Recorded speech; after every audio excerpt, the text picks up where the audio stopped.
चलिए स्टार्ट करते हैं सेशन को। सेशन है आज का अपना लेवल ऑफ प्रिवेंशन।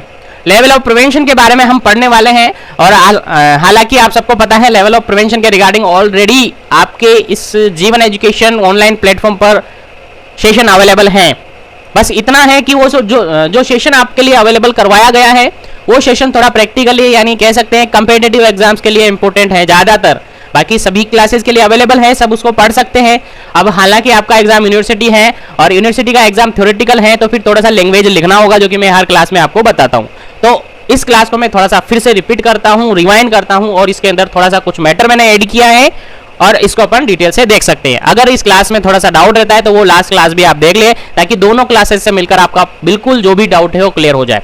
ठीक है, तो पढ़ रहे हैं लेवल ऑफ प्रिवेंशन। ठीक है, पढ़ रहे हैं लेवल ऑफ प्रिवेंशन। तो डिटेल से अपन डिस्कस कर लेते हैं कि लेवल ऑफ प्रिवेंशन क्या क्या होता है, कितने कितने लेवल ऑफ प्रिवेंशन होते हैं, कौन कौन से लेवल ऑफ प्रिवेंशन होते हैं और किसके अंदर क्या क्या इंक्लूड है, क्योंकि आपके एग्जाम में ये क्वेश्चन मिलने ही वाला है, आपको लिखना ही है एग्जाम में जाकर, इसलिए पूरा ध्यान से आपको ये पढ़ना है। ठीक है, चलिए स्टार्ट कर रहे हैं। सबसे फर्स्ट वन अपन इसका मीन समझेंगे। सबसे फर्स्ट वन अपना इसका मीन समझेंगे कि लेवल ऑफ प्रिवेंशन का मीन्स क्या होता है। ठीक है, तो लेवल ऑफ प्रिवेंशन का मीन्स क्या होता है, देखिए यहाँ पर लेवल ऑफ प्रिवेंशन या कॉन्सेप्ट ऑफ प्रिवेंशन का मीन्स ये है, इसका क्या उद्देश्य है, मेन एम इसका क्या है, मेन पर्पज क्या है। एक मुख्य उद्देश्य ये है कि हेल्थ को प्रमोट किया जाए, प्रिजर्व किया जाए और रिस्टोर किया जाए। ठीक है, क्या है इसका मेन एम कि हेल्थ को क्या किया जाए, प्रमोट किया जाए, प्रिजर्व किया जाए और रिस्टोर किया जाए। ठीक है, आई थिंक समझ आ रहा होगा। कॉन्सेप्ट ऑफ प्रिवेंशन या लेवल ऑफ प्रिवेंशन का मेन एम और मुख्य उद्देश्य यह है कि हेल्थ को प्रमोट किया जाए, प्रिजर्व किया जाए और रिस्टोर किया जाए। उसके साथ ही सफरिंग और डिस्ट्रेस को भी कम किया जाए, सफरिंग और डिस्ट्रेस को भी रिड्यूस किया जाए। I think clear. एक बार फिर से रिपीट करते हैं। कॉन्सेप्ट ऑफ प्रिवेंशन या लेवल ऑफ प्रिवेंशन का मेन एम ये है, मुख्य उद्देश्य ये है कि जो भी हेल्थ है उस हेल्थ को प्रमोट किया जाए, उस हेल्थ को प्रिजर्व किया जाए और उस हेल्थ को रिस्टोर किया जाए। प्रमोट करना मीन्स आपको समझ में आ रहा है, बढ़ावा देना, हेल्थ स्टैंडर्ड को बढ़ाना। ठीक है, हेल्थ स्टैंडर्ड को बढ़ाना। उसके अलावा प्रिजर्व करना, हेल्थ का जो स्टैंडर्ड है, इस हेल्थ का जो बेटर स्टैंडर्ड है उसको बनाए रखना, उसको बिगड़ने ना देना, उस स्टैंडर्ड को कम ना होने देना, वही प्रिजर्व है। और रिस्टोर करना मींस भी रिस्टोर करना है। आप सबको पता है अगर हेल्थ में कोई ऊपर नीचे हो जाता है, उतार चढ़ाव आता ही, जैसे कि आपको मैंने बताया स्पेक्ट्रम ऑफ हेल्थ अपने फर्स्ट यूनिट के अंदर, फर्स्ट सेशन के अंदर देखा था कि स्पेक्ट्रम ऑफ हेल्थ एक ऐसी फिक्स स्टेट नहीं है, ये भी एक ऐसी स्टेट है जहां भी क्या होता है, हेल्थ का लेवल है ऊपर नीचे होता रह जाता है, यानी इसके अंदर फ्लक्चुएशन आता रहता है, उतार चढ़ाव आता रहता है। तो उसको रिस्टोर करना, हेल्थ का स्टैंडर्ड कभी लो हो जाता है, कभी वापस हो जाता है, कभी लो हो जाता है, कभी हाई हो जाता है। अगर मैनेजमेंट नहीं किए, प्रिवेंशन नहीं लिए तो हेल्थ का लेवल गिरता जाता है और फिर एकदम से क्या हो जाती है, डेथ हो जाती है, मौत हो जाती है। लेकिन वो नहीं होने देना है, उसको क्या करना है, प्रमोट करना है। किसको, हेल्थ को प्रमोट करना है, प्रिजर्व करना है, रिस्टोर करना है। यही लेवल ऑफ प्रिवेंशन का मेन एम होता है। उसके साथ साथ सफरिंग और डिस्ट्रेस को भी क्या करना है, रिड्यूस करना है, यानी कम करना है। और यही है level of prevention. I think clear हो गया होगा, यस और नो, बिल्कुल क्लियर हो गया होगा। लेवल ऑफ प्रिवेंशन का मींस इतना ही है, जो भी हेल्थ का स्टैंडर्ड है उसको प्रमोट करना, प्रिजर्व करना, रिस्टोर करना और साथ ही सफरिंग और डिस्ट्रेस को भी कम करना। यही लेवल ऑफ प्रिवेंशन का मेन उद्देश्य है, मेन एम है, मेन पर्पज है। आई थिंक क्लियर, बिल्कुल क्लियर। चलिए आगे बढ़ते हैं, इस सेशन को कंटिन्यू आगे करते हैं। और अभी तक लाइक एंड शेयर नहीं किया है तो कर दीजिए, क्योंकि सभी तक ये पहुंचना चाहिए। चलिए आगे बढ़ते हैं और आगे देखते हैं क्या है। देखिए, the action of stopping something from happening और अराइजिंग। देखिए, आपने लास्टली जहां भी जैसे भी पढ़ा था level of prevention, I think आपने जैसा भी पढ़ा था बेटर पढ़ा था। आपने फर्स्ट ईयर में पढ़ा था, आपको जो पढ़ाया गया था बेटर पढ़ा था। आई थिंक आपने बेटर पढ़ा था। लेकिन जो मैं पढ़ा रहा हूं उसको आप थोड़ा कंसंट्रेशन के साथ पढ़े। आई थिंक आपके भेजे में इस तरीके से घुस जाएगा कि बाहर निकलना मुश्किल हो जाएगा। आप खुद जाएंगे कि मैं इन चीजों को भूल क्यों नहीं रहा। आप भूल नहीं पाएंगे जब तक आगे आप एग्जाम नहीं देंगे। ठीक है, तो क्लास को थोड़ा इंटरेस्टिंग बनाए, क्लास को थोड़ा अट्रैक्टिव बनाए और क्लास को थोड़ा सीरियसली ले और थोड़ा इंटरेस्ट के साथ क्लास को पढ़िए, क्योंकि ये क्लास आपके लिए है और आपको इसको अच्छे से पढ़ना है, क्योंकि एग्जाम भी आपको लिखना है। ठीक है, आई थिंक समझ पा रहे होंगे मेरी बात का मतलब। तो चलते हैं आगे, सेशन को कंटिन्यू करते हैं। लाइक और शेयर कर लीजिए। चलिए, यहाँ पर अपन केवल इंट्रोडक्शन पढ़ रहे हैं अभी लेवल ऑफ प्रिवेंशन का, और आई थिंक आपने ऐसा पढ़ा होगा कि लेवल ऑफ प्रिवेंशन आते हैं आपने तीन प्रिवेंशन याद हो जाते हैं, माइंड में आ जाते हैं। प्राइमरी लेवल, सेकेंडरी लेवल और tertiary level of prevention. 3 level पढ़े थे कि नहीं पढ़े थे? हाँ सर, हमने तीन ही लेवल पढ़े थे, उससे ज्यादा हमने नहीं पढ़े थे। लेकिन फ्रेंड्स ध्यान रहे, मैं यहाँ पर आपको 5 लेवल पढ़ाने वाला हूँ। आपने 3 लेवल पढ़े थे, जहां भी पढ़े थे, जैसे भी पढ़े थे, 3 ही पढ़े थे। हाँ सर, हमने 3 ही पढ़े थे, लेकिन यहाँ पर जो मैं पढ़ा रहा हूँ वो 5 लेवल पढ़ाऊंगा। आपके माइंड में थॉट आएगा कि सर 5 कौन कौन सी आ गए, हम 3 तो ठीक है 3 आप पढ़ाओगे, एक लेवल ऊपर का और एक लेवल नीचे का कौन सा आपने बढ़ा दिया?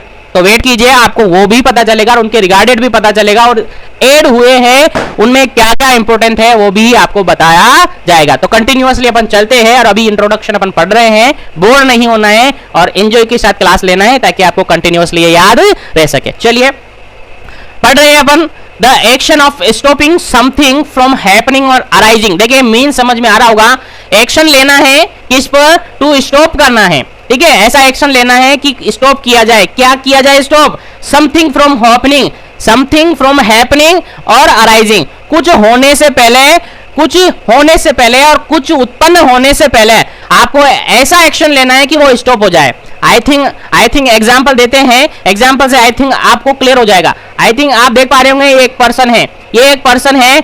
अब इस पर्सन के साथ हमें पता नहीं है कौन पर्सन है, हमें पता नहीं है ये इसके साथ क्या होने वाला है, हमें पता नहीं है कि क्या क्या इसके अंदर होने वाला है, हमें पता नहीं है इसको हेडेक होने वाला है, हमें पता नहीं है इसको डेंगू होने वाला है, हमें pता नहीं है इसको कोई सी भी डिजीज होने वाली है, हमें पता नहीं है इसको हार्ट अटैक होने वाला है, हमें पता नहीं है इसको शुगर होने वाली है, कुछ भी पता नहीं है, केवल एक पर्सन है। तो हम कुछ ऐसा करें ना कि इसके अंदर कुछ भी ना हो। हमें पता नहीं है अभी सोसाइटी में ये रह रहा है, कम्युनिटी में ये रह रहा है, आपके फैमिली मेंबर आप मान सकते हैं, कैसे भी एग्जांपल आप समझ सकते हैं। ठीक है, अब समझ के लिए जैसे अभी कोविड-19 फैल रहा है, कोविड की कंडीशन है, और कोविड में आपसे ऐसा कहा था कि हर वो पर्सन, हर वो थिंग्स, हर वो चीज जो आपके सामने है, अगर आप उसको टच करते हैं तो आपको कोरोना होगा। ऐसा आपको एग्जांपल दिया था कि नहीं दिया? काफी सारों ने बताया होगा कि कोई भी चीज टच करने से, कोई भी चीज को छूने से और कोई भी चीज को हाथ लगाने से आपको कोरोना हो सकता है। तो सबसे पहले आपको करना क्या है कि उसके रिगार्डिंग थोड़ा सा बचाव रखना है। चीज को, कोई भी वस्तु छूनी नहीं है आपको। अगर जरूरी है कि हमें छूना है तो फिर आपको हैंड वॉश करना है, चाहे आप साबुन से करें चाहे एंटीसेप्टिक से करें, किसी से भी करें, आपको क्या करना है? हाथ धोना है। ठीक है, उसके अलावा यह भी कहा गया था आपसे कि आप बाहर जाओगे तो आपको कोरोना हो सकता है। कहा गया था कि नहीं कहा गया था? हाँ सर, हमें कहा गया था कि हम बाहर जाएंगे तो हमें कोरोना हो सकता है, इसलिए लॉकडाउन भी लगाया गया था। पुलिस ने लाठी भी मारी थी कि बाहर मत निकलो रे, बाहर क्या है? कोरोना है। तो आई थिंक वो कंडीशन आपने देखी होगी, सुनी होगी, समझी होगी। उस कंडीशन में आपने क्या किया था जो आपसे कहा गया था? किया था कि नहीं किया था? हाँ सर, हमने किया था। बताओ क्या किया था? कि हमने मास्क लगाया था। हाँ, लगाया था। उसके अलावा हाथ धोए थे, लॉकडाउन में घर में रहे थे। तो आपने क्या किया बताओ? हाँ सर, हमें समझ में आ गया। आप समझा ये रहे हो कि कोई भी चीज हो रही है, कोई भी कुछ हो रहा है। जैसे ये पर्सन आपने एग्जांपल दिया, अब इस पर्सन के सराउंडिंग जो भी एनवायरनमेंट है उसके रिगार्डिंग इसको कुछ भी हो सकता है। अभी कोविड का एग्जांपल दे रहे हैं तो ये पर्सन यहाँ पर है तो इसको कोविड हो सकता है, लेकिन होने से पहले आपको क्या करना है? एक्शन ले लेना है कि ये स्टॉप हो जाए, ये इसको होए नहीं। तो क्या कर लेंगे? इसको मास्क लगाएंगे कि नहीं लगाएंगे? हाँ सर, इसको मास्क लगाएंगे। इसको एडवाइस देंगे कि नहीं देंगे कि हाथ धोना है? हाँ सर, देंगे। बाहर निकल के जाएगा तब इसको कहेंगे कि या तो हैंड वॉश कर ले अच्छी तरीके से, या फिर बाथिंग कर ले, नहा ले अच्छी तरीके से, और जो भी क्लॉथ वगैरह है उनको धो ले। कहेंगे कि नहीं कहेंगे? तो क्या किया आपने? प्रिवेंशन किया। अगर प्रिवेंशन कर लेंगे तो उसके अंदर बीमारी होगी कि नहीं होगी? उसके अंदर कुछ होगा कि नहीं होगा? सर नहीं होगा। हाँ, तो फिर समझ आया कि नहीं आया? तो आई थिंक प्रिवेंशन का मीन यहाँ से आप समझ गए होंगे और आई थिंक भेजे में भी घुस गया होगा। सीधा सा सिंपल सा यही है कि the action of stopping something from happening और अराइजिंग।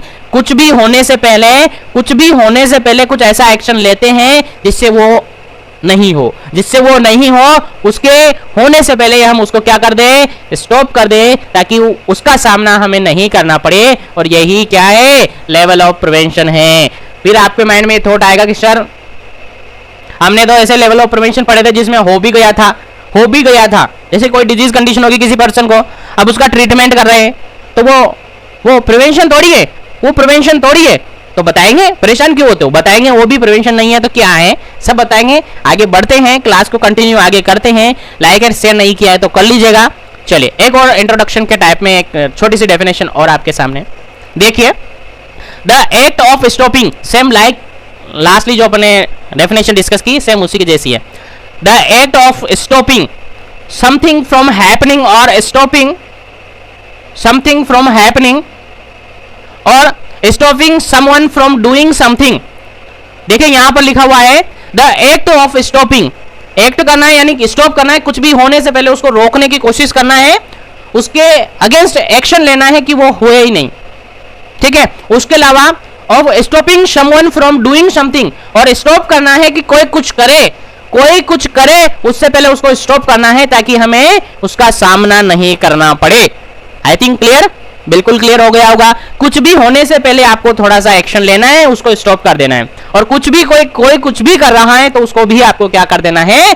स्टॉप कर देना है। जैसे कि एग्जांपल वही कोविड की बात करूं मैं, कि पर्सन है बाहर निकला, कोविड के टाइम पे बाहर निकला तो पुलिस वाले ने इसको क्या किया? डंडे से मारा। यानी ये कुछ भी कर रहा था इसलिए इसको डंडे से मारा कि कुछ नहीं करना है, उसको स्टॉप करना है। अगर बचना है तो या तो तुम प्रिवेंशन रख लो उसके रिगार्डेड, उसको स्टॉप कर दो, नहीं तो तुम्हें सामना करना पड़ सकता है। तो पुलिस वाले ने डंडा क्यों मारा था? ताकि वो दोबारा बाहर नहीं आए, उसको डंडा याद आ जाए और उसके रिगार्डेड वो प्रिवेंशन रखने लग जाए। ठीक है, आई थिंक क्लियर हो गया होगा। चलिए आगे हम बढ़ते हैं और एक और छोटी सी डेफिनेशन पढ़ लेते हैं, उसके बाद लेवल ऑफ प्रिवेंशन को डिटेल से आगे डिस्कस करते हैं। क्योंकि पहले पढ़ने से पहले उसका मीन समझ में आना चाहिए, उसका इंट्रोडक्शन, उसका डेफिनेशन समझ में आना चाहिए। अगर समझ आ गया तभी तो वहां लिख पाओगे। अब वहां आपको क्वेश्चन मिल गया, ठीक है, लेवल ऑफ प्रिवेंशन का, क्या जाते ही आप लिस्ट बना दोगे लेवल ऑफ प्रिवेंशन की? Type of level of prevention और प्राइमरी लेवल, सेकेंडरी लेवल और टर्सरी लेवल, और बस ये उनके बीच लिए थोड़ा सा लिख दिया और आपको नंबर मिल गया। मैं दावे के साथ कह दूंगा, अगर आप इस तरीके से एग्जाम में लिख के आ रहे हैं और मान के चलिए वो क्वेश्चन आपके लिए 10 नंबर का था, तो आपको 5 नंबर ही मिलेंगे। दावे के साथ कह सकता हूं, अगर आपने सही लिखा है तो आपको 5 नंबर ही मिलेंगे। 6 भी नहीं मिले, 7 भी नहीं मिले, ज्यादा नहीं मिल सकते। क्यों? क्योंकि आपका लिखने का पैटर्न भी चेंज होना चाहिए, लिखने का पैटर्न भी आपको आना चाहिए। ठीक है ना? तो सर आप बताएंगे कि लिखने का पैटर्न क्या है? तो लिखने का पैटर्न आपको मैं बताऊंगा कि आपके लिए लिखने का पैटर्न क्या है, किस तरीके से हमें लिखना है। तो वेट कीजिएगा, जीवन एजुकेशन आपके लिए हर चीज प्रोवाइड करेगा, हर सारी। पहले हम सिलेबस पर ध्यान देते हैं। सिलेबस जैसे ही आपका फिनिश होता है, एंडिंग पे चलता है, तो आपके लिए डेली अप टू डेट एक सेशन ऐसे ही लगेगा कि आपको एग्जाम किस तरीके से देना है। 2 क्वेश्चन, 3 क्वेश्चन, 4 क्वेश्चन, कितने मार्क्स का क्वेश्चन पेपर हो, किस तरीके से हमें लिखे, कॉपी को किस तरीके से कवर करना है, किस तरीके से लिखना है, किसी भी क्वेश्चन का आंसर किस तरीके से देना है, सब कुछ आपको अवेलेबल करवाया जाएगा। तो वेट कीजिए, अभी जो पढ़ाया जा रहा है, जो सेशन अवेलेबल करवाए जा रहे हैं, उन पर आप ध्यान दीजिएगा। ठीक है, चलिए आगे बढ़ते हैं और हम एक और डेफिनेशन डिस्कस कर लेते हैं, उसके बाद आगे बढ़ेंगे। चलिए, prevention is the act of stopping something और ensuring something does not happen. यानी प्रिवेंशन क्या है? Prevention is the act of stopping something, कुछ होने से पहले उसको रोकना, और ensuring something does not happen, कि इस बात से भी इंश्योर हो जाना कि कुछ होने वाला है या नहीं है। यानी आई थिंक सीधा सा इतना सा ध्यान रखना है आपको कि कुछ भी होने से पहले आपको उसको रोकना है, ऐसा एक्शन आपको करना है और ऐसा एक्ट आपको करना है, ऐसा एक्शन लेना है कि वो क्या हो जाएगा, आपका लेवल ऑफ प्रिवेंशन हो जाएगा। ठीक है, यानी प्रिवेंशन मींस यही है कि कुछ भी होने से पहले उसको रोकना, कुछ भी होने से पहले उसको स्टॉप करना, वही आपका प्रिवेंशन होता है। तो डेफिनेशन क्लियर हो गई होगी। Prevention is the act of stopping something और ensuring something does not happen, कि कुछ ना हो जाए। ठीक है, तो ऐसा ही है, आपको सीधा सा सिंपल सा अपने लैंग्वेज याद रखना है। प्रिवेंशन क्या है, ऐसी एक्ट है, ऐसा एक्शन है जिसके अंदर स्टॉपिंग करते समथिंग हैपनिंग या अराइजिंग, कुछ होने से पहले उसके आगे क्या करना है, स्टॉप करना है, एक्शन करना है कि वो हो ही नहीं है। अगर नहीं होगी तो आपको आगे की जरूरत नहीं पड़ेगी। तो प्रिवेंशन यही है कि कुछ भी होने से पहले उसको रोक देना है, उसके अगेंस्ट कुछ एक्शन लेना है कि वो हो ही नहीं है। आई थिंक क्लियर हो गया होगा definition, I think definition clear हो गया होगा। अब आगे बढ़ते हैं, लेवल ऑफ प्रिवेंशन के टाइप्स हम देख लेते हैं।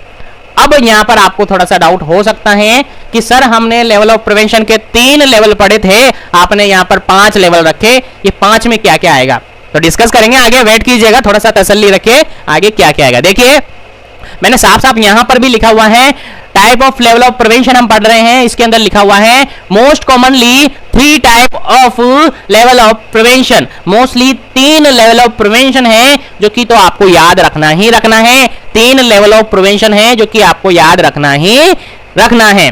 ठीक है, उसके अलावा 2 level of prevention, first one primordial level of prevention और fifth one quaternary level of prevention, ये ऐड हुए हैं। अब इनमें क्या क्या ऐड हुआ है वो अपन डिस्कस कर लेंगे। बाकी 3 आई थिंक आपने देखा होगा, आपने पढ़ा होगा। इनके अंदर आपने पढ़ा होगा, फर्स्ट लेवल ऑफ प्रिवेंशन के अंदर आपको हेल्थ एजुकेशन देना है, स्पेसिफिक प्रोटेक्शन लेना है। सेकंड वन के अंदर आपने डायग्नोसिस और ट्रीटमेंट की बात की होगी। थर्ड में आपने पढ़ा होगा लिमिटेशन और रिहैबिलिटेशन अपन ने पढ़ा होगा। आई थिंक आपको इतना तो पता होगा, और नहीं है तो आगे ध्यान रखिए, ये पता रखना है आपको, क्योंकि आप सीएचओ हो, कम्युनिटी हेल्थ ऑफिसर हो, तो इसके बारे में आपको पता रहना चाहिए। ठीक है, तो इतना तो आई थिंक आपको पता चल गया कि 3 तो लेवल ऑफ प्रिवेंशन मेन है। उसके अलावा फर्स्ट वन प्रीमोडियल प्रिवेंशन और फिफ्थ वन क्वार्टरनरी प्रिवेंशन, इनके अंदर क्या क्या आएगा डिटेल से हम आगे बढ़ते हैं। तो कंटिन्यूअसली वॉच करना है, कंसंट्रेशन के साथ बने रहना है, आपको काफी कुछ इस क्लास के अंदर सीखने को मिलने वाला है, और किस तरीके से एग्जाम लिखना है वो भी देखने को यहाँ पर आपको मिलेगा, और किस लेवल के अंदर क्या इंक्लूड है। आगे बढ़ते हैं, डायरेक्टली लाइक और शेयर कर दीजिए, और मैं आगे बढ़ता हूँ। लेवल प्रिवेंशन के लेवल हम पढ़ रहे हैं, चैनल को सब्सक्राइब नहीं किया तो कर लीजिए। चलिए, first one primordial level of prevention हम पढ़ रहे हैं। First one level of prevention है प्रीमोडियल लेवल ऑफ प्रिवेंशन। इसके अंदर क्या क्या है थोड़ा सा समझते हुए चलना है, नहीं तो घोल बन जाएगा। यदि समझ कॉन्सेप्ट पकड़ के नहीं चलेंगे ना आप, देखिए ये ऐसा टॉपिक है, कॉन्सेप्ट पकड़ के नहीं चलेंगे ना तो घोल बन जाएगा, और फिर आपके एग्जाम में ये क्वेश्चन आना ही है, आपको लिखना ही है। तो थोड़ा सा ध्यान से समझने की कोशिश करें, क्योंकि आपके लिए ही क्लास अवेलेबल करवाई गई है ताकि आप इसको अच्छी तरीके से पढ़ सके, समझ सके। ठीक है, तो प्रीमोडियल लेवल ऑफ प्रिवेंशन यहाँ पर है। इसके अंदर क्या है, सबसे फर्स्ट वन आपको ये जो बॉक्स बना के, हर लेवल ऑफ प्रिवेंशन के अंदर ये जो बॉक्स बना के बताऊंगा मैं आपको, वो तो आपको याद रखना ही रखना है। बाकी थ्योरेटिकल आप अपने हिसाब से लिख सकते हैं। मैं कोशिश करूंगा कि पूरा समझाने की, और आई थिंक 100% आपको समझ में भी आ जाएगा। तो कंसंट्रेशन के साथ बने, काफी इंपॉर्टेंट टॉपिक है। ठीक है, तो प्रीमोडियल लेवल ऑफ प्रिवेंशन के अंदर सबसे फर्स्ट वन पॉइंट ये याद रखना है कि इसके अंदर जो रिस्क फैक्टर है वो या तो मिनिमम रहता है या फिर एब्सेंट रहता है। या तो मिनिमम होता है या फिर एब्सेंट होता है। क्या रिस्क फैक्टर, ध्यान रहे, रिस्क फैक्टर की कह रहा हूं मैं, किसकी कह रहा हूं, रिस्क फैक्टर की कह रहा हूं, डिजीज की नहीं कह रहा। अगर डिजीज की कह देंगे तो आपका गलत हो जाएगा ये लेवल ऑफ प्रिवेंशन। ठीक है, ये लेवल ऑफ प्रिवेंशन आपका गलत हो जाएगा। मैं कह रहा हूं रिस्क फैक्टर जो है या तो यहां पर इस लेवल ऑफ प्रिवेंशन में या तो मिनिमम होता है या फिर एब्सेंट होता है। तो सर एब्सेंट होता है या मिनिमम होता है तो लेवल ऑफ प्रिवेंशन अपन क्यों यूज करेंगे, क्योंकि लेवल ऑफ प्रिवेंशन हमने कहा है कुछ भी होने से पहले हमें क्या करना है, कुछ ऐसा एक्शन लेना है कि वो हो ही नहीं। अब यहाँ पर रिस्क फैक्टर ही या तो मिनिमम है या फिर एब्सेंट है। अगर है ही नहीं या फिर बहुत कम है तो कुछ ऐसा कर लेना, कि वो रिस्क फैक्टर ही नहीं आए, और आए तो अपने सराउंडिंग नहीं आए, दूर से ही चला जाए। तो आई थिंक प्रीमोडियल प्रिवेंशन समझ आया, नहीं समझ आया। देखिए प्रीमोडियल प्रिवेंशन के अंदर नाम से मीनिंग चल रहा है प्रीमोडियल प्रिवेंशन।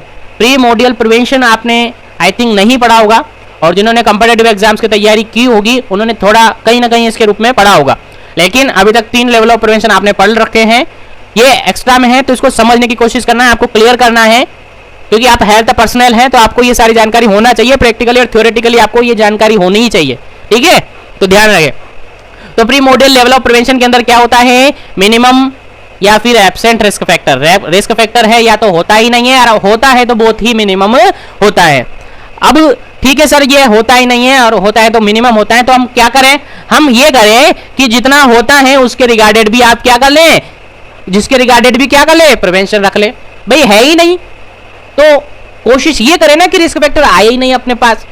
भाई रिस्क फैक्टर नहीं है, ठीक है, ठीक है, लेकिन फ्री नहीं रहना है। रिस्क फैक्टर कभी भी आ सकता है, रिस्क फैक्टर कभी भी आ सकता है, क्योंकि हमने डिटर्मिनेंट्स पढ़े थे। हेल्थ के डिटर्मिनेंट्स याद है कि नहीं है, हेल्थ के डिटर्मिनेंट्स डायमेंशन याद है कि नहीं है आपको?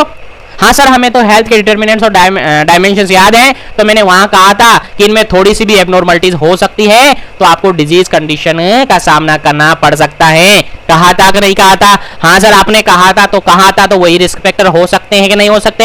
हाँ सर हो सकते हैं। तो हम क्या करें, हमें इतना करना है कि उसके रिगार्डेड क्या करना है, प्रिवेंशन डेवलप करना है, ताकि वो रिस्क फैक्टर हमारे पास नहीं आए। और रिस्क फैक्टर नहीं आएगा तो हमें क्या हो जाएगा, हम बिल्कुल हेल्दी रहेंगे। और रिस्क फैक्टर आ जाता है तो आपको डिजीज होने की संभावना हो जाती है, डिजीज हो सकती है, आप इल हो सकते हैं, सिकनेस आपके अंदर आ सकती है, लेकिन हमें तो होना ही नहीं है। अगर नहीं होना है तो फिर प्रिवेंशन रखना है, सीधी सी बात है। तो यहाँ पर ये है prevent the development of the risk factor, यानी रिस्क फैक्टर को डेवलप होने से प्रिवेंट करना है, रिस्क फैक्टर को डेवलप नहीं होने देना है। कैसे नहीं होने देना है? Bye education. अब आप सीएचओ हो, कम्युनिटी हेल्थ ऑफिसर हो, तो आपके अंदर तो ये होना ही चाहिए कि आपको अपनी सोसाइटी को, अपनी कम्युनिटी को, अपने हॉस्पिटल डिपार्टमेंट को, सब जगह अपनी सोसाइटी में फैमिलीज को, जहां भी आपके पास पेशेंट्स आते हैं, उन सबको यही एडवाइस करना है, यही एजुकेशन देना है कि आपको जो भी रिस्क फैक्टर है आपके सराउंडिंग, उससे बचकर रहना है, उनसे प्रिवेंशन रखना है। आपको हाथ धोना है, बार बार हाथ धोना है, बाहर जाते हैं तो वहां से आने के बाद हाथ धोना है, मास्क वगैरह रखना है। अभी कोविड-19 चल रहा है उसके अकॉर्डिंग, तो सब तरीके से आपको क्या करना है, अपने सराउंडिंग एनवायरनमेंट को पूरा सैनिटाइज करना है, सैनिटेशन के साथ रहना है। वाटर की जो सप्लाई है उसको देखना है सही है या गलत है। आपको ऊपर आपके टंकियां भरी हुई है, उनको आपको साफ करना है ताकि उनमें लार्वा वगैरह नहीं हो। ये सारे लेवल ऑफ प्रिवेंशन है, प्रीमोडियल लेवल ऑफ प्रिवेंशन के अंदर अपन रख सकते हैं, क्योंकि ये सारा अपन एजुकेशन दे रहे हैं। तो आई थिंक यहाँ तक आपको क्लियर हो गया होगा। तो pre model level of prevention के अंदर क्या समझे कि सर हम ये समझे कि लेवल ऑफ प्रिवेंशन, जो pre model level of prevention है उसके अंदर या तो रिस्क फैक्टर होता ही नहीं है, अगर होता है तो बहुत कम होता है, और हम इसके रिगार्डेड इतना सा प्रिवेंशन रख सकते हैं कि लोगों को एजुकेशन दे कि जो रिस्क फैक्टर है उसको डेवलप नहीं होने दिया जाए। अगर होने नहीं दिया जाएगा तो हमें कुछ भी नहीं होगा, हमें आगे के लेवल ऑफ प्रिवेंशन की जरूरत नहीं पड़ेगी। I think clear? हाँ सर हमें तैयार है, हमें याद हो गया है। तो बिल्कुल आप थ्योरेटिकल एग्जाम देना है तो थोड़ा सा इसके बारे में देख लेते हैं, क्योंकि ये तो रहा आपके माइंड में याद रखने की बात। अब इसके थ्रू आप कुछ भी लिख सकते हैं। मैंने इतने सारे एग्जाम्पल दिए, कोविड-19 के, हैंड वॉशिंग के दिए, ऊपर टंकियां वगैरह, वाटर सप्लाई सब सैनिटाइज करनी है, सब देखना है, सब इंश्योर करना है, अपने सराउंडिंग एरिया देखना है, कहीं पानी तो इकट्ठा नहीं हो रहा है, कहीं गड्ढे में पानी तो नहीं भरा हुआ है, ऊपर छत पे टायर वगैरह में पानी तो नहीं भरा हुआ है, सारा कुछ आपको देखना है, ठीक है ना। और उसके अकॉर्डिंग आप आई थिंक इसके अंदर लिख सकते हैं। अगर फिर भी आपको लगता है कि हमें नहीं लिख पाते हैं तो थोड़ा सा मैं आपको बता रहा हूँ, ये आप ध्यान रखें। देखिए सबसे फर्स्ट वन पॉइंट इसके अंदर है प्रीमोडियल प्रिवेंशन, हम पढ़ रहे हैं। देखिए टॉपिक ध्यान रखें, टॉपिक के अकॉर्डिंग हम देख रहे हैं ताकि टॉपिक के अकॉर्डिंग आपको याद रहे, नहीं तो कंफ्यूजन हो जाएगा यार फर्स्ट लेवल में पढ़ा था कि सेकंड में पढ़ा था, ठीक है। तो थोड़ा सा ध्यान रखना। और आपसे कहा गया है नोटबुक साथ में रखें ताकि जो भी हेड पॉइंट है, जैसे कि अभी डिब्बा जो मैंने बताया था ऊपर, वो आप नोट कर सके और वो आप आगे भी याद रख सके, ठीक है। देखिए action taken prior to the development of the risk factor. देखिए सीधी सी लाइन यहाँ पर लिखी हुई है कि आपको एक्शन लेना है कब, प्रायर मतलब पहले, development of the risk factor, risk factor के डेवलप होने से पहले ही आपको एक्शन ले लेना है कि वो रिस्क फैक्टर आपके सोसाइटी में, आपके सराउंडिंग या आपके पास डेवलप ही नहीं हो। सीधी सी लाइन लिखी हुई है, action taken prior to the development of the risk factor in a population. किसी पॉपुलेशन में रिस्क फैक्टर के डेवलप होने से पहले ही आप एक्शन ले लेते हैं, एक्शन ले लेते हैं। ऐसा एक्शन उस रिस्क फैक्टर को प्रिवेंट करने के लिए तो प्रीमोडियल लेवल ऑफ प्रिवेंशन ये हो जाता है। आई थिंक क्लियर हो गया होगा। हाँ सर हमें क्लियर हो गया, जो आपने ऊपर बताया वही लाइन यहाँ पर लिखी हुई है कि आपको एक्शन लेना है प्रायर, प्रायर मतलब पहले, कब prior, development of risk factor in population. किसी भी पॉपुलेशन के अंदर रिस्क फैक्टर के उत्पन्न होने से पहले, पैदा होने से पहले, बनने से पहले, डेवलप होने से पहले हमें एक्शन लेना है कि वो डेवलप ही नहीं हो। I think clear? हाँ सर क्लियर हो गया। आगे बढ़ते हैं, सेकेंड पॉइंट हम पढ़ते हैं। सेकेंड पॉइंट है it is a new concept. ये क्या है? न्यू कॉन्सेप्ट है, ये याद रखना है। पहले अभी तक आपने कितने पढ़े थे लेवल? 3 लेवल पढ़े थे, प्राइमरी, सेकेंडरी और टर्सरी। लेकिन ये न्यू कॉन्सेप्ट है प्रीमोर्डियल लेवल ऑफ प्रिवेंशन। आगे लिखा है it is a new concept of level of prevention including effort और directly toward the discouraging children adopting harmful lifestyle. यहां पर देखिए साफ साफ लिखा हुआ है कि ये एक न्यू कॉन्सेप्ट है, लेवल ऑफ प्रिवेंशन का एक न्यू कॉन्सेप्ट है, जिसके अंदर से हमें एफर्ट लगाना है, डायरेक्टली टुवर्ड द डिस्करेजिंग, बच्चों को, चिल्ड्रन को डिस्करेज करना है कि वो क्या करे? एडॉप्ट नहीं करे, जो हार्मफुल लाइफस्टाइल है उसको एडॉप्ट नहीं करे। तो इससे क्या समझे? इससे ये समझे सर कि सबसे बड़ा रिस्क कहां पर आने वाला है? बच्चों पर। बच्चों पर कैसे? कि सर वो लाइफस्टाइल चेंजेस रखेंगे, लाइफस्टाइल को थोड़ा सा हार्मफुल लाइफस्टाइल रहने लगेंगे, तो उनको आगे जाकर डिजीज का, बीमारियों का सामना करना पड़ सकता है। सर आप सही कह रहे हैं। इसके अंदर क्या करना है? उनको डिस्करेज करना है, एनकरेज नहीं करना है, उनको डिस्करेज करना है, एनकरेज करना है कि वो अच्छी हेल्दी लाइफस्टाइल में रहे, अच्छी और हेल्दी लाइफस्टाइल में रहे। ऐसा तो उनको एनकरेज करना है और डिस्करेज करना है कि वो जो हार्मफुल लाइफस्टाइल है उसको एडॉप्ट नहीं करे। समझ में आ गया? जैसे छोटे बच्चे हैं, स्टार्टिंग में चिल्ड्रन है, वो गुटखा खाने लग गए, ठीक है, टोबैको च्यूइंग करने लगे, सिगरेट स्मोकिंग करने लगे, अल्कोहल कंजप्शन करने लगे, तो उनसे कहा जाए या उनको एजुकेट किया जाए या उनके फैमिली को एजुकेट किया जाए या फिर उनके मदर फादर फैमिली मेंबर को, उनके पेरेंट्स को एजुकेट किया जाए कि अपने पेरेंट्स को थोड़ा सा ध्यान रखना है कि वो जो हार्मफुल लाइफस्टाइल है उसको एडॉप्ट ना करें, उनको एनकरेज किया जाए कि वो अच्छी लाइफस्टाइल रहे, एक गुड लाइफस्टाइल में वो रहे और उसको एडॉप्ट करे। I think clear? हाँ सर क्लियर हो गया कि डिस्करेज करना है बच्चों को।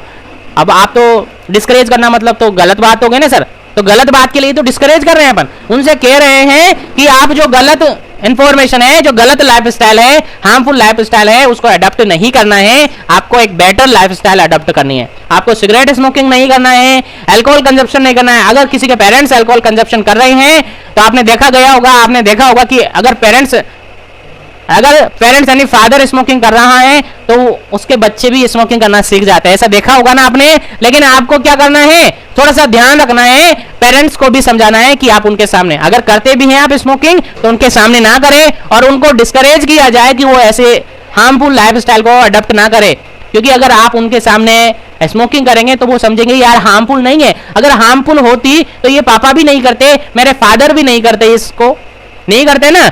अगर अच्छी है तभी तो कर रहे हैं, ऐसा थिंकिंग माइंड में उनके आता है, तो उनके सामने ना करें। अगर करते भी हैं, अगर वैसे तो आपको भी नहीं करनी चाहिए, यानी फादर्स पेरेंट्स को भी नहीं करनी चाहिए, ठीक है, बट थोड़ा सा ध्यान रखना है, डिस्करेज करना है ना। इतनी सी लाइन आपको याद रखनी है कि ये क्या है, न्यू कॉन्सेप्ट है और इसके अंदर एफर्ट लगाया जाता है to discouraging children to adopt harmful lifestyle. ठीक है, आई थिंक क्लियर हो गया होगा। हाँ सर क्लियर हो गया। आगे बढ़ते हैं, नेक्स्ट पॉइंट अपन देखते हैं। नेक्स्ट पॉइंट है it is a new concept. ठीक है, न्यू कॉन्सेप्ट है it that is receiving special attention in a prevention of chronic disease।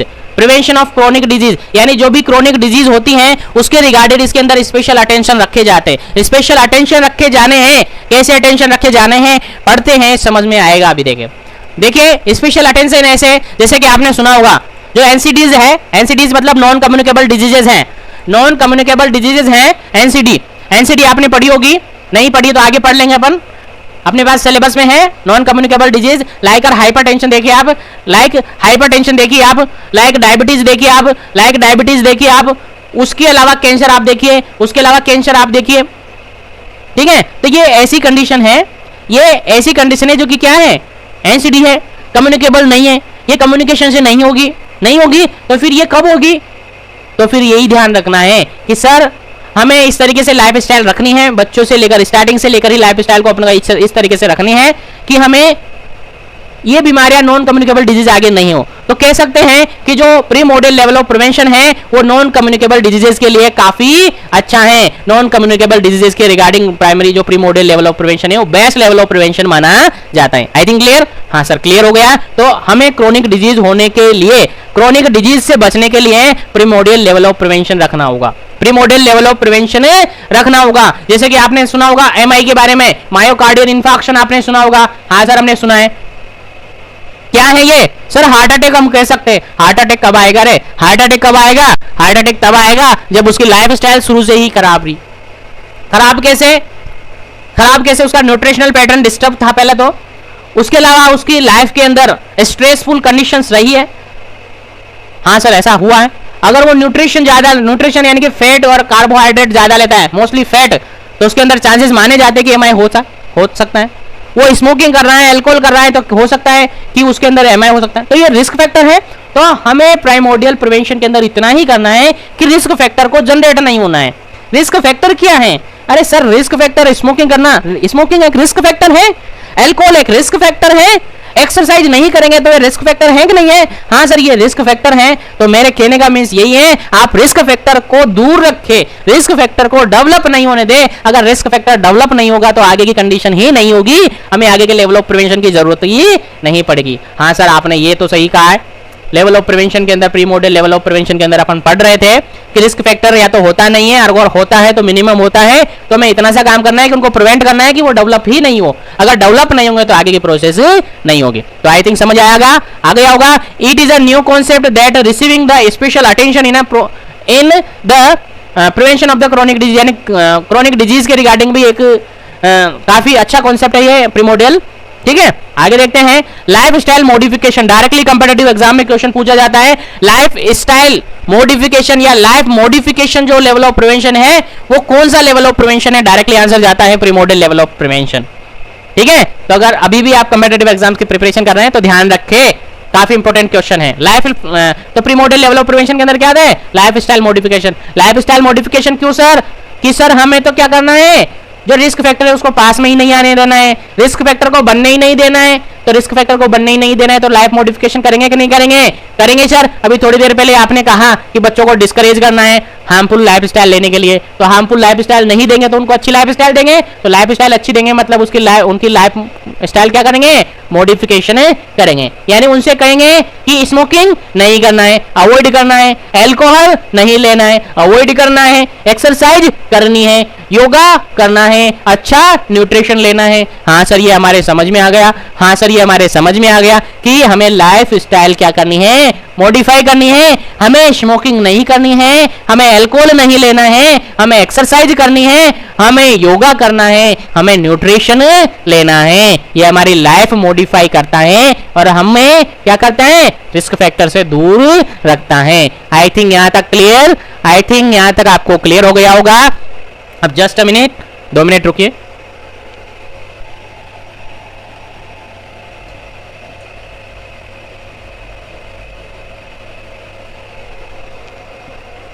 चलिए यहां तक आई थिंक आपको क्लियर हो गया होगा।